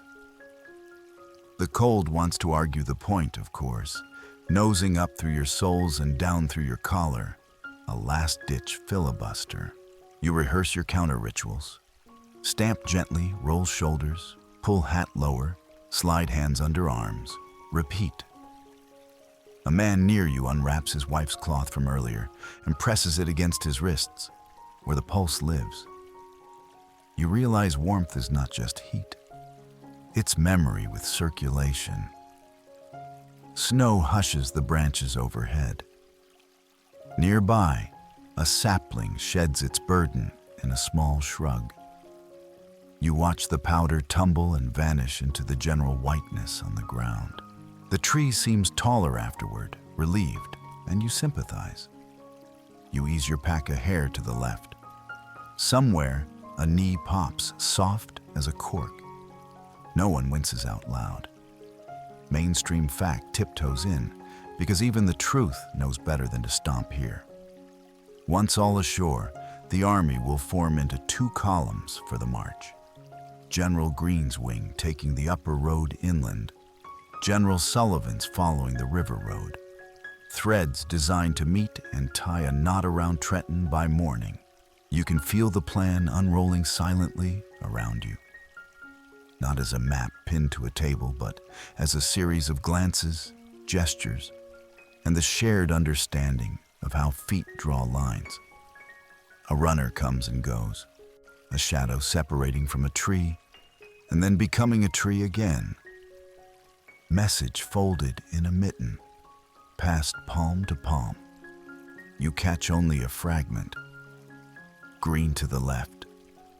Sullivan holds the artillery with knocks. And then the words dissolve back into breath. Washington stands in the near clear, that same steadiness from the boats translated into branches and snow. He doesn't lean on a tree. The tree leans on him, a trick of posture and intent. Snow has jeweled his collar again. The lantern halo finds his profile, notes it without commentary. and moves on. Historians still argue whether the landing here ended as early as 2 in the morning or stretched closer to 3, whether the storm's tantrum crested before or during the march, whether the Army's lateness by plan became lateness by weather, and then, quite miraculously, advantage. You don't know the clock. You know only that the dark is loosening like a knot that has decided to be kind, and the air has the feel of a door about to open. 2 men near you compare hands, not for bravado, just to trade miseries fairly. One wriggles fingers inside stiff mittens and says, "I can feel 3. The others send regrets. The other lifts his palm, tallow-glossed, and replies, "I am essentially a pie." You tip your head toward him with pastry-face solidarity. He grins, a small, iced crescent. Humor is rations tonight, issued sparingly, consumed with care. A quirk wanders up from the piney floor. A soldier, a few trees over, is rubbing spruce gum between molars with the solemnity of a ceremony. The resin bright against frost. He cracks it softly and breathes through his nose like a man who has just remembered summer exists. You file it beside straw in boots and cloth on wrists. Somewhere future you will explain with authority how spruce gum kept mouths from freezing shut. And present, you will choose not to test the claim by going quiet forever. The wood holds your secret, gathering the way a good room holds light. Firmly, without gossip. Even so, every foot placed is a decision. You feel the line practice that discipline. Thud made into hush. Metal quieted with a palm. A man resets his bayonet scabbard so it won't tap against the buckle he moved earlier. You note the small calculus of sound that turns an army into a rumor. Powder horns get a last check. Flints verified dry. Someone massages a lock with the kind of tenderness usually reserved for bread dough. Another wraps a strip of rag around a stockinged heel where leather has started to fail. If there were a 5-star spa in these trees, it would offer the Continental Deluxe. Complimentary snow compresses, spruce aromatherapy, and a robust no-refund policy. You catch a flicker through branches. A second lantern, far enough to belong to another unit, close enough to be kin. The light blinks like a secret handshake, and your chest loosens. Across some 100 yards of underbrush and dark, other backs are straightening, other breath clouds rising. The night contains multitudes, and somehow all of them fit. A brief murmur moves from officer to officer, and though you can't hear words, you feel their weight. Timing, roads, distances disguised by snow. The trees have their own advice. Watch your roots, respect the low branches, measure stride by the cold, not pride. You test the path with your boot and learn instantly that not all snow creaks at the same volume. Some squeaks, some sighs, some the small pop of trapped air surrendering to gravity. You file those too. The march will be a conversation with frozen water in several dialects. A thought attempts to be a worry. What if the Hessians hear a branch snap? But the wood answers by pressing the scent of cedar closer. A clean, resinous reminder that you are not the loudest thing to happen to these trees. Last week, a wind had opinions. Yesterday, a deer tested antlers on bark and left a note. Tonight, you are simply an additional paragraph in a long winter text. A small circle unpockets a memory to share quietly. A man holds up a green twig he's torn and says, "My father says to breathe through evergreen when your chest is tight." He inhales, slow and polite, and whatever argument his ribs were having decides to adjourn. You try it. Curiosity is still a kind of courage, and the air tastes like the color feels. Your next breath arrives in a wider jar. Mainstream fact again, careful-footed. Paine's words, read aloud days ago, still walk with you. The harder the conflict, the more glorious the triumph. You don't say it. You let it be the weight in your pocket that keeps the cloth of your courage from flying off in the wind. Washington moves among a handful of officers. Brief, close exchanges that look like the way old friends pass tools without naming them. No grand gestures. The snow would reject them anyhow. You take a knee for a moment, less to rest than to listen with a different part of your body. The cold speaks through the fabric. Your kneecap replies with a curt, noted. When you rise, blood moves brighter in your legs. Around you, others do the same. The whole line adjusting quietly. A human organism warming itself by circulation and intention in the absence of fire. Historians still argue whether the men here understood the scale of the wager, the potential collapse if the crossing failed, the potential resurrection if it didn't.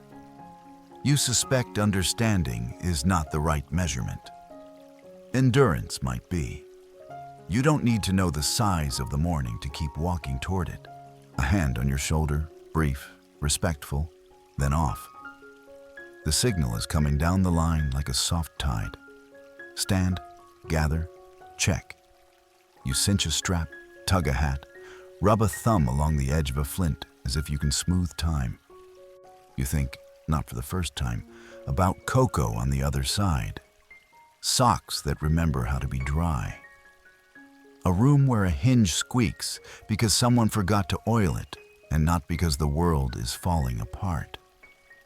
You allow yourself the luxury of believing in those small futures. Belief is lighter than doubt and warmer than wool. The trees wait. The snow waits. You wait exactly as long as patience remains a virtue, and then a half-breath more. Then the line inhales as one, and the wood, satisfied with your manners, steps aside to make a path.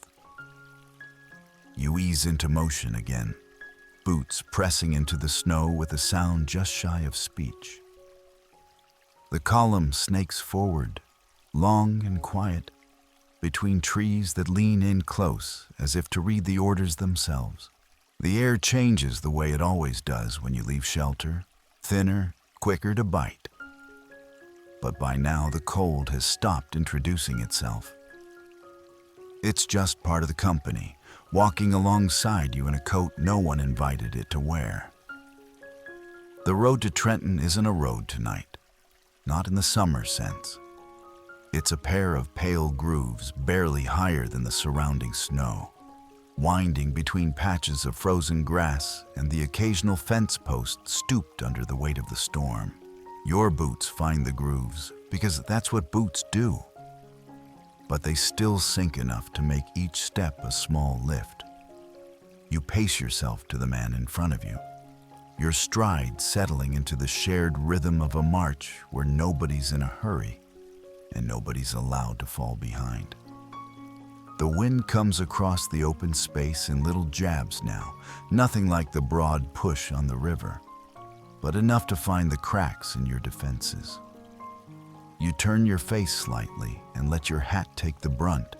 To your right, a man pulls his scarf up higher, leaving only a slit for his eyes. He glances your way and you both nod. Cold, yes, but forward. Always forward. Somewhere ahead, an officer murmurs to another, the sound carrying backward like the memory of a wave. The words are fragments by the time they reach you. Pace, green, artillery. Sullivan holds, but the tone is enough.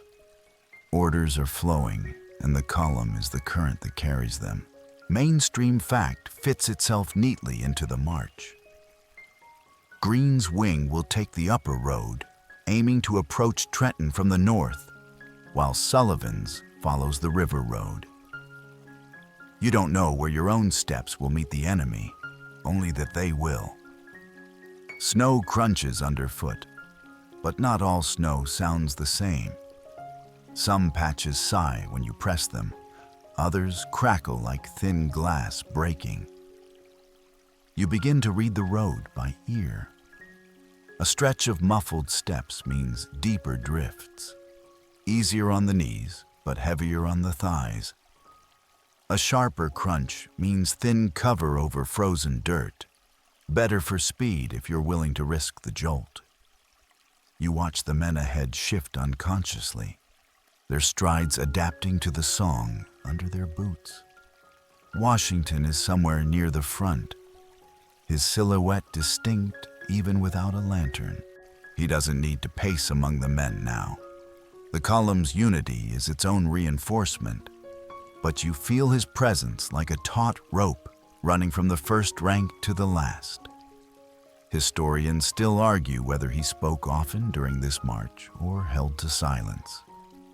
If he is speaking now, the words don't need to reach you to be heard.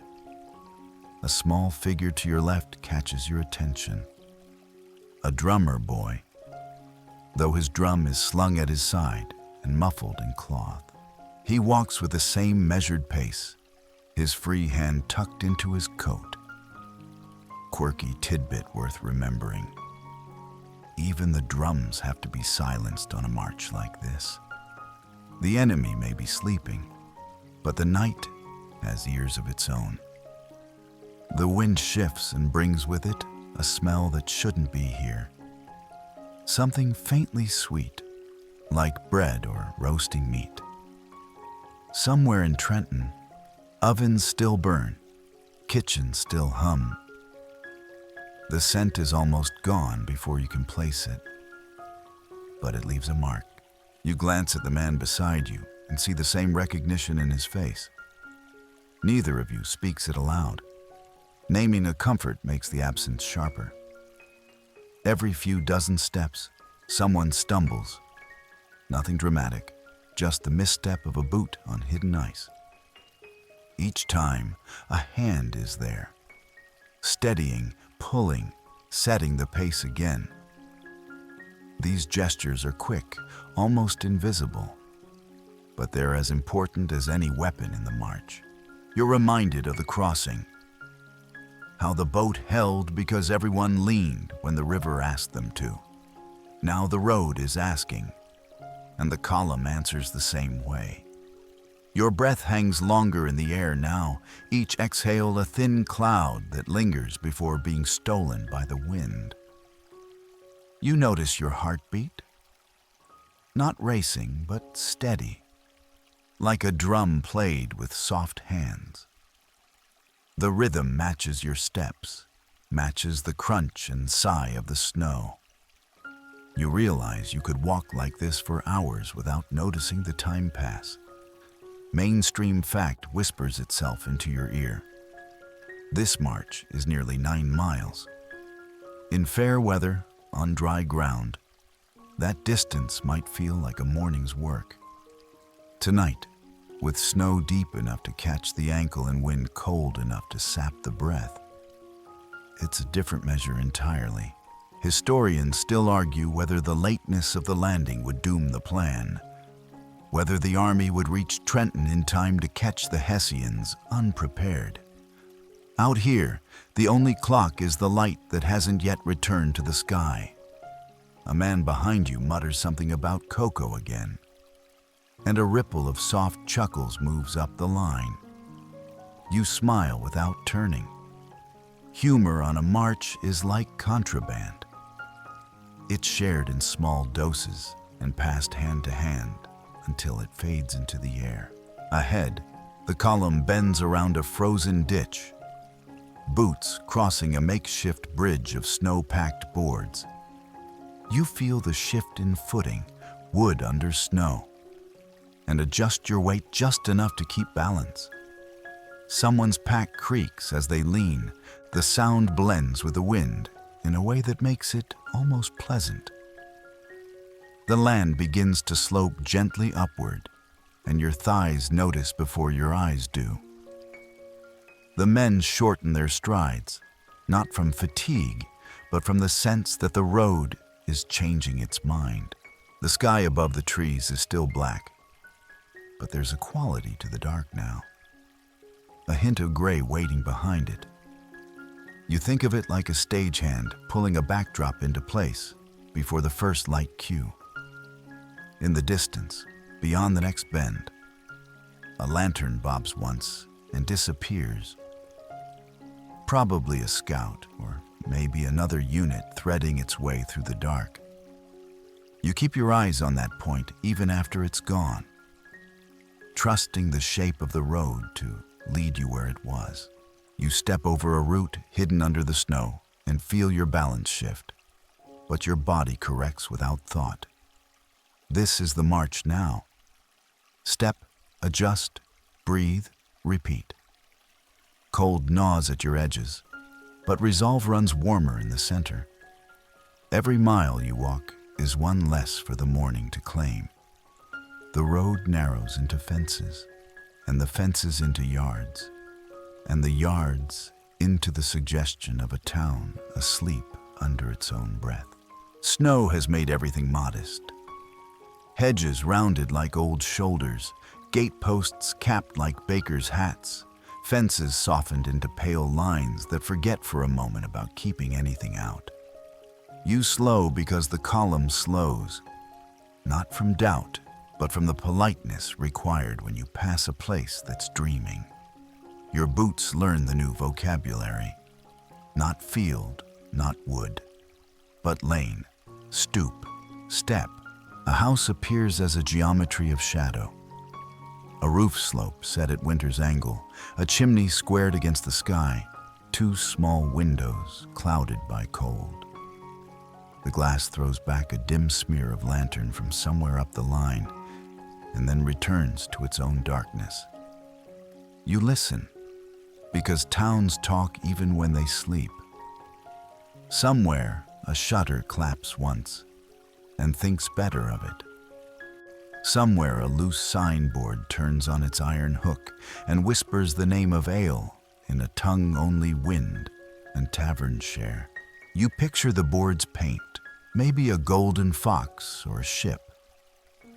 And for a heartbeat, your eyes believe they can see color through the gray. The smell that reached you on the road fattens here. A gentle broth of wood smoke and something charred in a good way. The ghost of last night's roast, the kind of scent that builds roofs and keeps arguments brief. You meet it with the same courtesy you gave the river. A nod, quiet steps, no sudden movements. A dog inside one of the houses lifts its head, decides the snow's opinion matters more, and rolls into a warmer dream. A rooster blinks in some cramped shed and chooses not to argue with darkness yet. You're grateful to both. Your breath pools in the air and hangs longer now. Like a thought you don't say, so it can keep warming your mouth. The men ahead ease their packs, so leather won't rasp against buckles. A musket is shifted to stop a strap from tapping a button. Somebody slides a bayonet scabbard a thumb's width to make it stop announcing itself to the night. This is the opposite of drum and fife. This is the music you don't play so the world can keep sleeping. The drummer boy you noticed earlier cradles his instrument as if it were a loaf, muffled, patient, the skin quiet under cloth. Mainstream fact leans in with a soft finger over its lips. Trenton sleeps under the watch of Hessian troops, roughly 1,000 strong, commanded by Colonel Johann Rahl, their pickets posted, their lodgings scattered through the town. Morning will make introductions you can't. Historians still argue whether Rahl read a warning note about this very march or whether it stayed tragically unread in his pocket. Debates aside, The houses here don't know about pockets or notes. They only know the press of snow against boards and the creak a stair makes when a tired man returns late. You pass a yard where a sled leans against a fence, half buried, its rope frozen mid-coil like a sleeping snake. The sight tugs at the edges of your mouth. You think of small hands, quick feet, squeals that would carry from hill to kitchen and back again. The column answers with a shared memory you can't hear but feel. A softening that starts in shoulders and ends in fingers loosening a notch on a strap. Quirky tidbit slips into your pocket. In weather like this, many households set a bed warmer, brass pan, hot coals through the sheets before climbing in. A tiny son dragged back and forth by a mother's practical love. Also, some churchgoers bring foot stoves to Sunday service, little wooden boxes with embers, so toes can hear the sermon without staging a rebellion. Your own toes file a formal request to be adopted by such a device at the earliest convenience. A gate stands ajar, snow making the gap gentler. You step past and feel the town size you up the way a sleeping cat flicks an ear. Noticed, weighed, filed, not yet worth waking for. A lantern up the line is shaded to a smaller circle. It floats low, barely more than a moving star. You catch a window where candle ends have been set on the sill. Their last night's wax cooled into pale lakes with tiny ridges. The wicks lie black in their beds. Small ships, all of them. Beached till someone thinks to light them again. The lane bends and gives you a row of houses knit close. Each roof carries a heaped white cap. Each stoop has its own handwriting in the snow. Boot prints that returned after midnight, a sweep where someone with a broom turned threshold back into welcome. A cat's brief poem half erased by falling flakes. The column leaves its own script, deliberate, narrow, repetitive, written in a grammar of intent. You think of Paine's sentences from days ago, how they were read aloud and then kept walking inside minds. Those words move with you now, quieter than any marching cry, deeper than any drum line. These are the times, and the rest lives under your ribs like a low fire. A figure at a second-story window? No, just a curtain shadow that twitches when the house sighs. You remind your breath to stay small. Somewhere a door latch clicks as wood contracts, and your heart misreads it for a shot before patience corrects the mistake. In the far distance, too faint to reach these streets, the river speaks to its banks, and the banks answer with a frost crack. Towns sleep, but winter never really does. You pass a stable that breathes warm.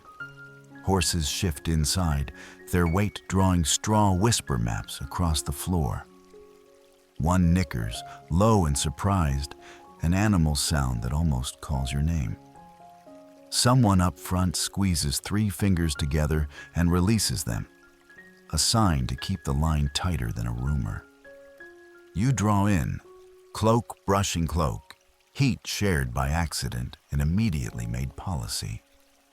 A tavern squats at a corner, shuttered, its painted sign stiff on the hook. You imagine the room inside. Benches pushed back, the smell of yeast, the last argument of last night forgotten on a table as 2 mugs left to go cold. Mainstream fact walks with you like an unlit lantern. The Assunpink Creek lies to the south, a water line that tomorrow will matter again. But right now, it's only a sleeping string on the town's instrument, waiting to be plucked.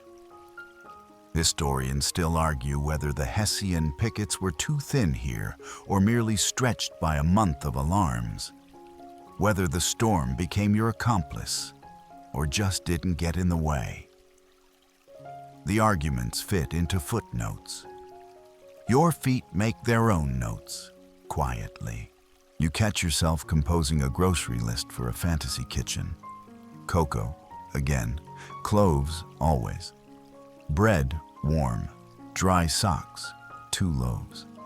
And the silliness helps. A man ahead quirks his head as if he heard your thought and mutters, "I'll take whatever they keep the bed warmers in." You answer, barely, "Coal and love." And his shoulders shiver with a smile. This is how you carry a town's tenderness without putting it down. You inventory it as if it were supplies. A door opens somewhere, not here, in the idea of here. A memory door, a hinge you've carried since the river. The smell of evergreen from Section 11 comes along for the walk, tucked behind your teeth. You breathe it once and give it back to the night, which stores it for someone else. The column halts in a shallow shadow between 2 houses. The halt ripples backward with that strange hush wealth. No colliding gear, no wasted breath. You fold into stillness and feel the town fold around you in answer. Washington, a darker shape among shapes, confers at the corner with a glove against a map you cannot see and do not need to. The plan is a road you're already on, and the road is a plan that keeps accepting your weight.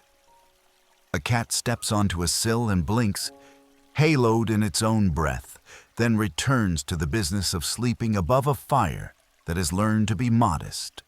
Somewhere, a clock that thinks it's important coughs up the hour and decides that was enough for one night.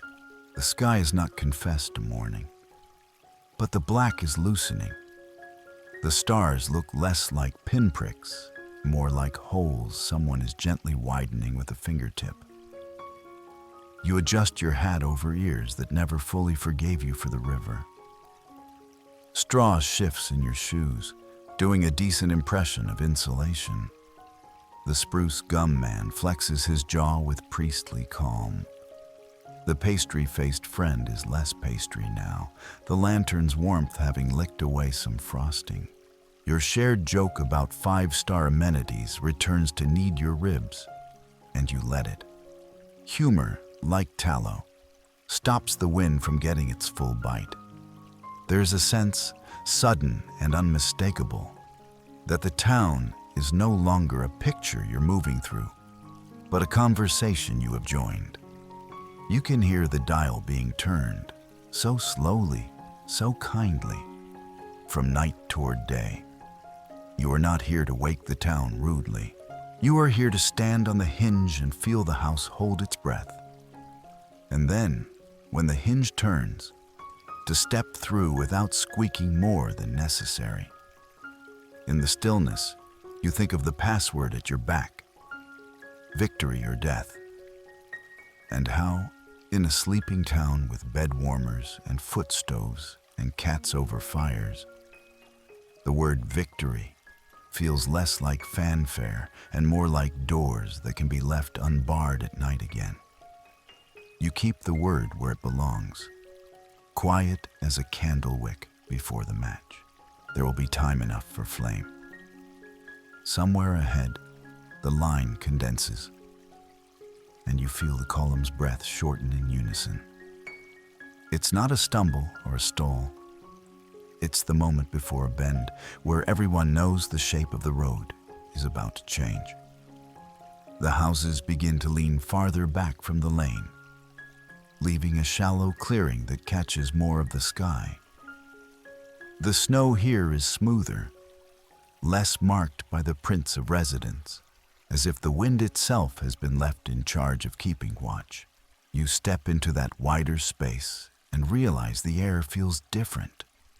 Thinner, sharper, the kind that wakes your ears and makes you glance over your shoulder. Somewhere in the near distance, a faint metallic clink threads its way through the dark. Too soft to name, but enough to settle into your chest. The men ahead shift their muskets into positions that feel easier to lift. A few heads turn slightly, just enough to confirm they heard it too. The road curves, and the faint outline of open ground takes shape beyond the last hedge. It's not much, just a longer gap between shadows, a shallower slope of snow before it vanishes into dark again. But you can feel it, the edge of the town's dreaming, where the space between your boots and the enemy's boots is more math than mystery. Washington's silhouette moves a few steps forward.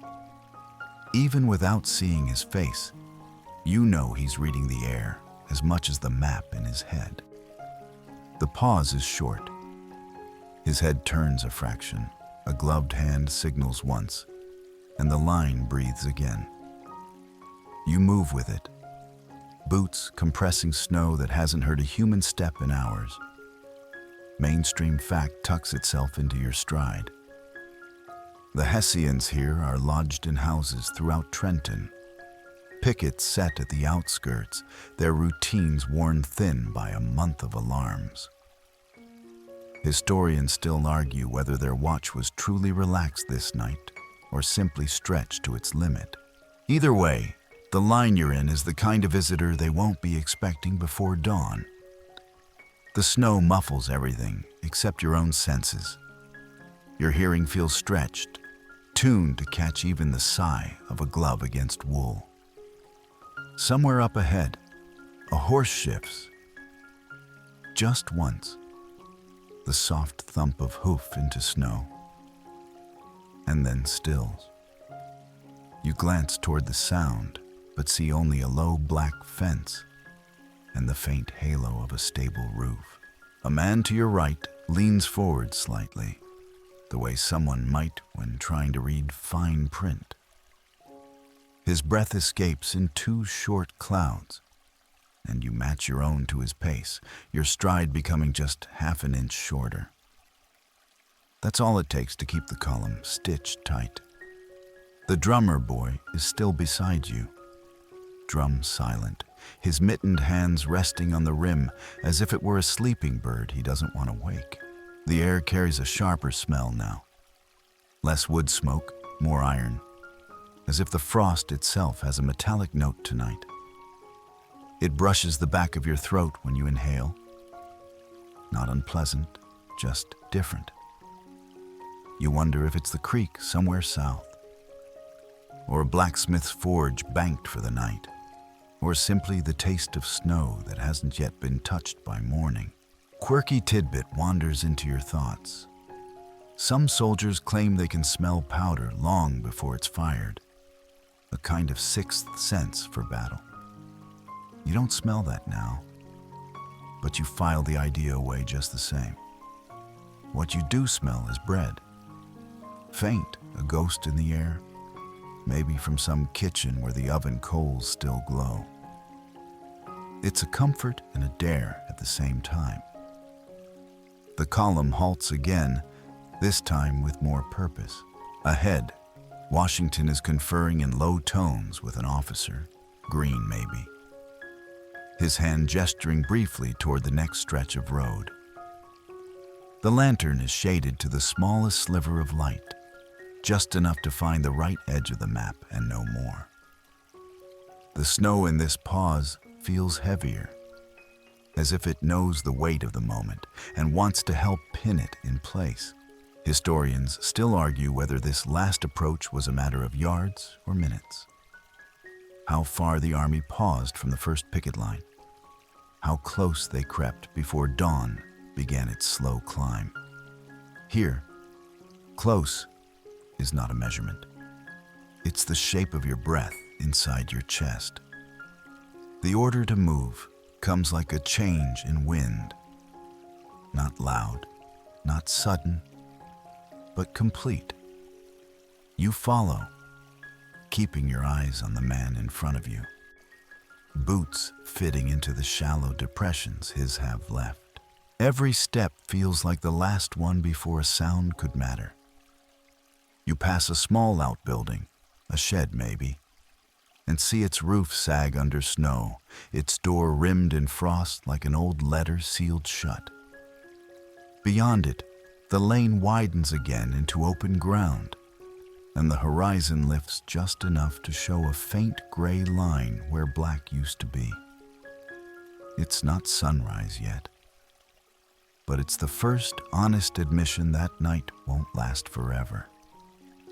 That strip of gray feels like a door someone has started to crack. The column thins here, by design. Men step wider, creating lanes that will matter when orders are shouted instead of whispered. You're aware of your musket now in a way you haven't been all night. Not heavy, not awkward, just present, like a tool in your hand before you use it. The road surface changes. Firmer, less snow, more packed earth underfoot. Your boots make a different sound, and your ears catch it instantly. The man ahead glances back once, just to check, and you answer with the smallest nod. The silence holds. You're close enough now that the quiet feels almost loud. The houses here are fewer, more spaced, their yards running into one another. The wind drops for a moment, and in that stillness you can hear the faint hum of the town's own sleep. The groan of a beam settling, the muffled rattle of a loose shutter, the slow drip from a roof edge where heat leaks just enough to melt and refreeze. The far end of the lane disappears into another pocket of dark. And you know without being told that somewhere in there is the first thread you'll pull to unravel the morning. You let the thought settle, the way you let snow settle on your shoulders without brushing it off. It's part of the weight you carry now. Victory or death, you think. Not as a cry, but as a simple list of options. The words sit steady in your mind, neither rushed nor loud. The column keeps moving, and the sky keeps lightening by degrees so small you can't catch them in the act. The moment before, the storm is always quieter than you expect. Tonight, it's as quiet as the river was when the first pole pushed away from shore, cold, wide, waiting. You step forward into it, and it makes room for you. The gray seam along the horizon has widened, a thin, deliberate tear in the fabric of night. You feel it more than you see it.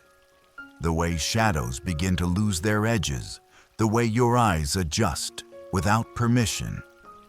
The march has slowed to something quieter than slow. A pace so deliberate, it feels like the earth itself might miss it if it wasn't paying attention. Ahead, Washington's figure is clear enough now to separate cloak from shoulders, hat from head. He doesn't turn, but the set of his spine is its own command. Steady, still, one more breath before the hinge turns. The officers near him lean in for a final exchange, voices low, their words absorbed by wool and frost. The air between them is dense with the shape of what comes next. Mainstream fact sits gently on the edge of your thoughts. The plan is simple in the way all difficult things pretend to be. Hit the outposts first. Push fast before the Hessians conform. Drive them into the town center. Hold the streets long enough for the artillery to speak. Historians still argue whether the storm's weight or the element of surprise was the sharper blade. You think it's both, honed together in the dark hours behind you. The ground here is firmer, tamped by wind and past traffic, and your boots make a muted thud instead of a crunch. That change feels like crossing a threshold, though no one says it out loud. A fence to your right leans at a lazy angle, its top rail draped in snow that hasn't slipped despite the wind's earlier fussing. You glance at it, thinking absurdly that it looks like a shoulder waiting for a blanket. Quirky tidbit floats in uninvited. Some soldiers believe carrying a small piece of bread in a pocket brings luck in a fight, Something about feeding fortune before it feeds you. You check your own pocket, find only the folded scrap of cloth you've been using for warmth, and decide that's close enough. The column halts one last time. This is not the hesitant pause of navigation or the quiet to listen for danger. This is the inhale before the first step onto a different kind of road. Washington lifts his chin slightly, enough to see the strip of sky in front of him. The officers shift, ready to move into their positions. In the near distance, the faint outline of a sentry post waits, its roof a darker wedge against the paling dark. The cold now is less a bite and more a hand on your shoulder, a reminder, not a threat. You roll your fingers around the musket stock, feeling the grain through your gloves. The drummer boy at your side sets his palm lightly on the cloth-wrapped drumhead, as if promising it the morning will come soon enough. Somewhere in the sleeping town, a door latch clicks. It's a small sound, probably wood settling, but it carries along the column like a dropped pebble in water. No one moves. The moment hangs, measuring itself against the stillness. Then a single snowflake drifts down past your cheek, slow, wide, lazy, and lands on the barrel of your musket before melting into nothing. The world exhales again. Historians still argue whether this was the exact moment when every man knew the fight was his, not just the Army's. You can't argue it. You feel it in the soles of your feet, in the way the air tastes now. Sharper, awake. The light is growing, but it's not yet day. You're inside the thin skin between them, and it feels like a place built for secrets. The signal to move comes with no trumpet, no shout, just a shift forward. The column resuming as if it had never stopped. The road ahead leads into a morning that will not be quiet for long. As you take the first step toward it, you think again of the river, of the frozen boards under your boots, of the way the current tested you and found you unshakable. You think of the wind in the lanes, the silent houses, the spruce gum, the bed warmers, the fence posts and their snow caps. All of it has walked here with you, and all of it will be in your hands when the sky opens. The gray has almost reached white now. One more breath, one more step, and the hinge will turn. You go with it, into whatever the light decides to show. And now, my friend, we let the scene fade. The boots, the snow, the weight of the musket, all of it can rest on the shore of your mind while you drift into calmer waters. The cold no longer nips at your fingers here. It only lingers as a memory, softened and harmless, like frost traced on a window you no longer need to open. Picture the river, not as it was crossed, but as it is now.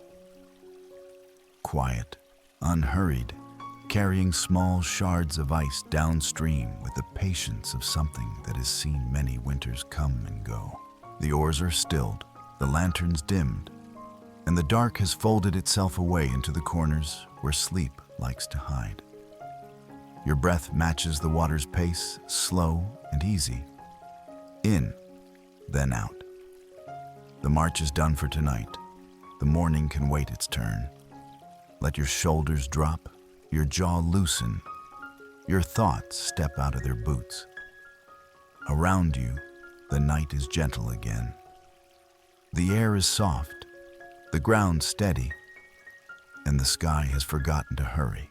Even the memory of movement begins to dissolve, leaving only the steady rhythm that has carried you this far. Stay here a while, in this space between worlds, where history is a lullaby and tomorrow is still folded under a blanket of snow. Rest well and dream kindly. End of script. Sweet dreams.